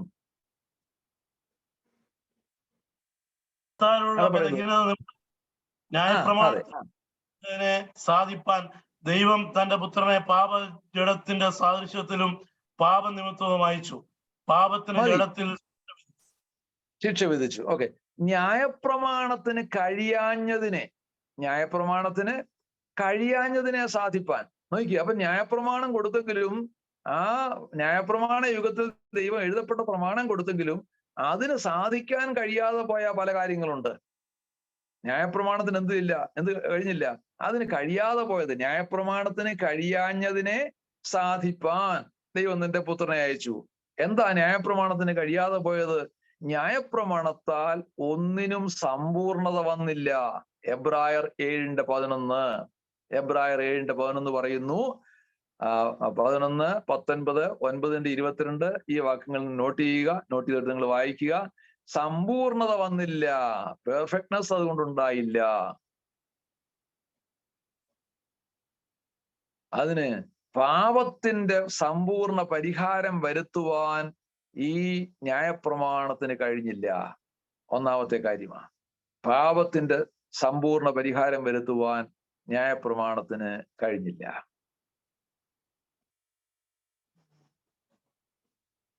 ഇത് വെറും നിഴല് മാത്രമായിരുന്നു. ഹെബ്രായർ 10:1 പറയും, ഇത് ന്യായപ്രമാണം വെറും നിഴൽ മാത്രമായിരുന്നു. 10:27 പറയുന്നു, ഹെബ്രായർ 10:27 പറയുന്നു, ന്യായപ്രമാണം മരണശിക്ഷ കൽപ്പിക്കുന്നതാണ്, അതിന് ജീവൻ കൊടുക്കുവാൻ കഴിയില്ല. ജീവൻ കൊടുക്കുവാൻ കഴിയില്ല. പിന്നെ യാക്കോബ് 2:10 പറയുകയാണ്, ഒരു കൽപ്പന ലംഘിച്ചാൽ സകലത്തിനും നീ ലംഘകനായി മാറ്റപ്പെടുന്നു. മനസ്സിലായല്ലോ? എല്ലാ പ്രമാണവും അനുസരിച്ച് വരികയായിരുന്നു, പക്ഷെങ്കിൽ ഒരു പ്രമാണം ലംഘിച്ചു. കൊല ചെയ്യത്തില്ല, മോഷ്ടിക്കത്തില്ല, അന്യദൈവങ്ങളൊന്നുമില്ല, വിഗ്രഹത്തെ ആരാധിക്കുന്നില്ല, അങ്ങനെ എല്ലാം ചെയ്തിങ്ങതോ വന്നുകൊണ്ടിരുന്നപ്പോൾ മോഹിക്കരുതെന്നുള്ളതായ കൽപ്പന തെറ്റിച്ചു. അപ്പൊ എന്ത് ചെയ്തു? എല്ലാ കൽപ്പനയിലും നീ ലംഘിക്കപ്പെട്ടവനെ പോലെയാണ് തമ്പുരാന്റെ മുമ്പിലായിരിക്കുന്നത്. അപ്പൊ ഇതാണ് ന്യായപ്രമാണത്തിന്റെ പരാജയം എന്ന് പറയുന്നത്. ന്യായപ്രമാണത്തിന് വിജയിപ്പാൻ കഴിഞ്ഞില്ല. ന്യായപ്രമാണം പരാജയപ്പെട്ടു പോയി. കാരണം എന്താണ്? ആ ന്യായപ്രമാണത്തിന് ഒന്നും പൂർത്തീകരണം വരുത്തുവാൻ കഴിഞ്ഞില്ല. പാപത്തിന്റെ പരിഹാരം വരുത്തുവാനുള്ള യാഗം അർപ്പിക്കുന്നുണ്ട്, പക്ഷെങ്കിൽ ഒരു ദിവസം അർപ്പിച്ചാൽ പോരാ, പാപം ചെയ്യുമ്പോൾ എല്ലാം അർപ്പിക്കണം. അതുകൊണ്ട് യാഗം തീരുന്നില്ല. യാഗം തീരാതെ പിന്നെയും പിന്നെയും കണ്ടിന്യൂ ചെയ്യുകയാണ്. എന്നാൽ പുരോഹിതന്മാരുടെ യാഗവും മനുഷ്യനർപ്പിക്കുന്ന യാഗവും തുടർന്നുകൊണ്ടേയിരിക്കുന്നു ന്യായപ്രമാണ യുഗത്തിൽ. ഇതിനെല്ലാം അറുതി വരുത്തുവാൻ ക്രിസ്തു വെളിപ്പെട്ടു. അതാണ് കൃപായുഗം നമ്മൾ പഠിക്കാൻ പോകുന്നത്. ക്രിസ്തു വെളിപ്പെട്ട് ചെയ്തതായ കാര്യം എന്തെല്ലാമാണെന്നാണ് നമ്മൾ കൃപായുഗത്തിൽ നമ്മൾ ഇനി പഠിക്കാൻ വേണ്ടി പോകുന്നത്. ദൈവത്തിന് സ്തോത്രം. അപ്പോൾ ന്യായപ്രമാണത്തിന് കഴിയാഞ്ഞതായ കാര്യങ്ങളെ സാധിപ്പിക്കുവാൻ വേണ്ടി ക്രിസ്തു ലോകത്തിൽ വന്നു എന്നുള്ളതാണ് നമുക്ക് പഠിക്കുവാനുള്ളത്. ദൈവത്തിന് സ്തോത്രം. ക്രിസ്തു വന്നെന്താണ് ചെയ്തത്? ക്രിസ്തു ന്യായപ്രമാണത്തിന് മനുഷ്യനെ നീതീകരിപ്പാൻ കഴിഞ്ഞില്ല. ക്രിസ്തു വന്ന് മനുഷ്യന്റെ നീതീകരണത്തിന് വേണ്ടി ക്രൂശിൽ യാഗമാകുവാനിടയായി.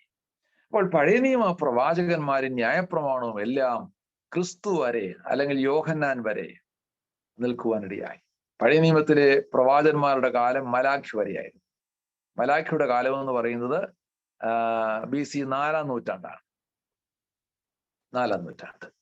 ഈ 4-ാം നൂറ്റാണ്ട് ഈ പ്രവാചകന്മാരെ കുറിച്ച് ഒരു കാലക്കണക്കൂടെ തന്നെ പറയുകയാണ്. പ്രവാചകന്മാരെന്ന് പറയുന്നത് മൂന്നായിട്ട് അവരെ തിരിച്ചിരിക്കുകയാണ് ഈ ബാബേൽ പ്രവാസത്തിന്റെ അടിസ്ഥാനത്തിൽ. ബാബേൽ പ്രവാസകാലം എന്ന് പറയുന്നത് BC 606 മുതൽ 536 വരെയുള്ളതായ 70 വർഷത്തെ കാലഘട്ടമാണ്. BC 606 മുതൽ 536 വരെയുള്ളതായ 70 വർഷത്തെ കാലഘട്ടമാണ് ബാബേൽ പ്രവാസ കാലഘട്ടം. അപ്പൊ ഈ പ്രവാസത്തിന് മുമ്പ് ജീവിച്ചിരുന്ന പ്രവാചകന്മാരുണ്ട്, പ്രവാസ കാലത്ത് ജീവിച്ചിരുന്ന പ്രവാചകന്മാരുണ്ട്, പ്രവാസത്തിന് ശേഷം ജീവിച്ചിരുന്ന പ്രവാചകന്മാരുണ്ട്. പ്രവാസത്തിന് മുമ്പ് ജീവിച്ചിരുന്നവരാണ് യെരമ്യാവ്, യെശയ്യാവ്. യെരമ്യാവ് പ്രവാസത്തിലേക്ക് കയറി മുമ്പ് ആരംഭിച്ച് പ്രവാസത്തിലേക്ക് കയറി അവസാനിച്ച ആളാണ്. എന്നാൽ ഹോശിയ അങ്ങനെയുള്ളതായ യോന ഇത്യാദി ഇവരെല്ലാവരും പ്രവാസത്തിന് മുമ്പ് ജീവിച്ചിരുന്നവരാണ്. പ്രവാസത്തിലേക്ക് പ്രവേശിച്ച് ആ കാലഘട്ടത്തിൽ പ്രവാസത്തിൽ പോയില്ല, യെരുശലേമിൽ തന്നെ ജീവിച്ച് മരിച്ചതായ ആളാണ് യെരമ്യാവ്. എന്നാൽ പ്രവാസ കാലത്ത് ജീവിച്ചിരുന്നതായ പ്രവാചകന്മാർ 2 പേരാണ്, ദാനിയേലും പിന്നെ ആരാന്ന് പറയാം, എഹസ്കേലും. ദാനിയേലും എസക്കിയേലും.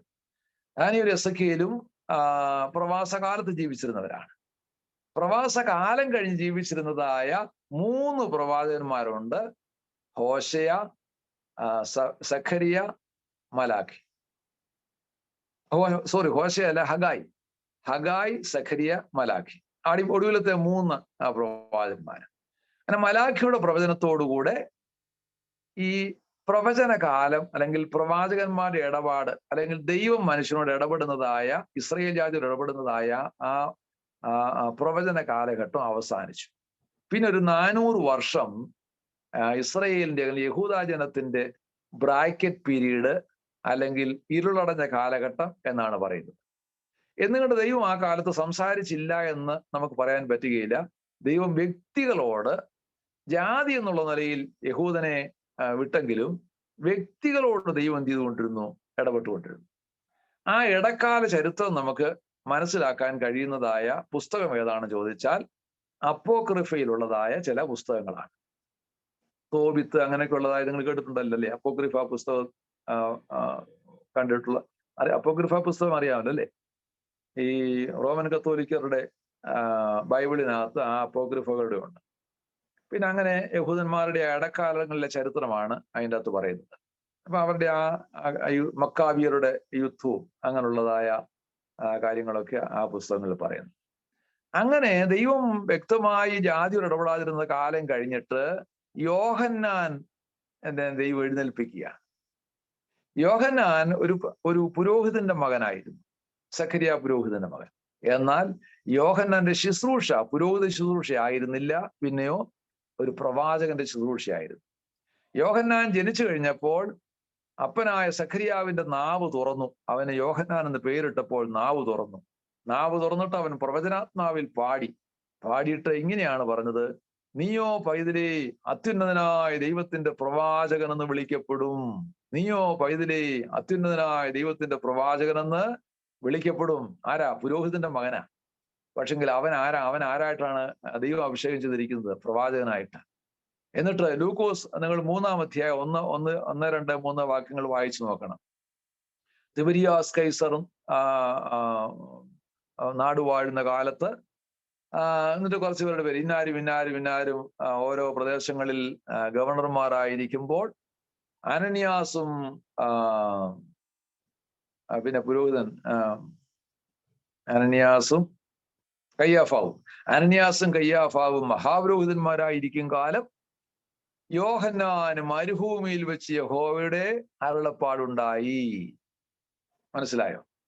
അപ്പോൾ തിബരിയാസ് നാടുവാഴുന്നു, രാജ്യം ഭരിക്കുന്നു. ചില ഗവർണർമാര് ഓരോ പ്രദേശങ്ങളിൽ ഗലീലയിലും മറ്റു യഹൂദിയിലും അങ്ങനെ ചിലയിടങ്ങളിൽ വാഴുന്നു.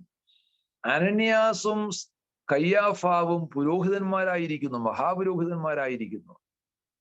അതെന്താ ഈ രണ്ടുപേരും മഹാപുരോഹിതന്മാരായത്? ഒരാളെ മഹാപുരോഹിതനാകാമെന്നാണ് തിരുവെടുത്ത് പറയുന്നത്. പക്ഷെ ഇവർ രണ്ടുപേരും കൂടെ കയറിയിരിക്കുക, അമ്മായിയപ്പനും മരുമകനുമാണ്. അന്നാസിന്റെ കാലം കഴിഞ്ഞു, കയ്യാഫാണ് പുരോഹിതനിട്ടിരിക്കേണ്ടത്. പക്ഷെങ്കിൽ അന്നാസ് വിടാതിരിക്കുക. അപ്പോൾ അങ്ങോട്ട് കിടക്കുന്നില്ല. അപ്പോൾ ഈ രണ്ടുപേരും കൂടെ പൗരോഹിത്യം പിടിച്ച് അതിന്റെ വീതം പറ്റിക്കൊണ്ടിരിക്കുക. ഇങ്ങനെ ഇരിക്കുന്ന കാലയളവിൽ യോഹന്നാന് ദൈവത്തിന്റെ അരുളപ്പാടുണ്ടായി. നോക്കണേ, ദൈവത്തിന്റെ അരുളപ്പാട് കിട്ടേണ്ടത് ആർക്കാ?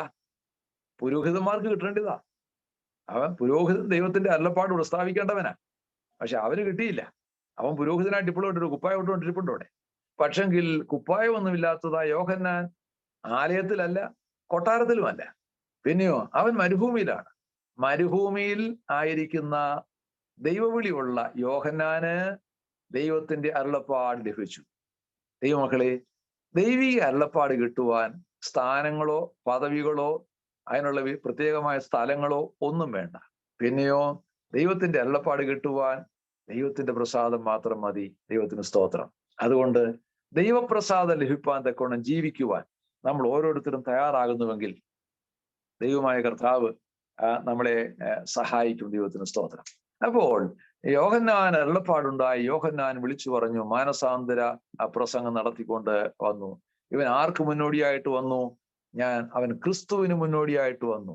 യോഹന്നാന്റെ പ്രസംഗവും യോഹന്നാന്റെ സ്നാനവും ഒക്കെ കണ്ടും കേട്ടും പരീശന്മാർക്കും പുരോഹിതന്മാർക്കും യഹൂദിയിലെ നേതാക്കന്മാർക്കും ഒക്കെ സംശയമുണ്ടായി. ഇവൻ ക്രിസ്തു ആയിരിക്കുമോ എന്നുള്ള സംശയമുണ്ടായി.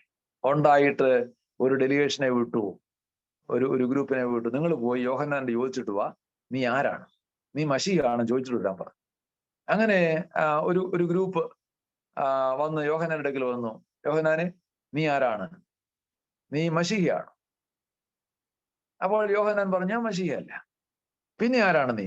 നീ പ്രവാചകന്മാരല്ല ആരാണ്? ഏലിയാവാണ്. ഏലിയാവ് വരും എന്നൊക്കെ പറയുന്നുണ്ടല്ലോ, ഏലിയാവാണ്. യോഹന്നാൻ പറഞ്ഞു ഞാൻ ഏലിയാവുമല്ല. പിന്നെ ഏതെങ്കിലും പ്രവാചകന്മാരിൽ ഒരുവനാണോ നീ? ഇവൻ പറഞ്ഞു ഞാൻ പ്രവാചകനുമല്ല. ഞാൻ ആ ഭാഗം വായിക്കുമ്പോൾ ഓർക്കാറുണ്ട്, ഈ യോഹന്നാന് ഇതിൽ ഏതെങ്കിലും ഒന്നാണെന്ന് നിങ്ങൾ പറഞ്ഞിരുന്നെങ്കിൽ എന്ത് ഗമയായിരുന്നു എന്നറിയാം. ഇവ മസിയാണെന്ന് ചോദിച്ചറിനെ ഇതുപോലെ നല്ലൊരു അവസരം കിട്ടാനുണ്ടോ വേറെ?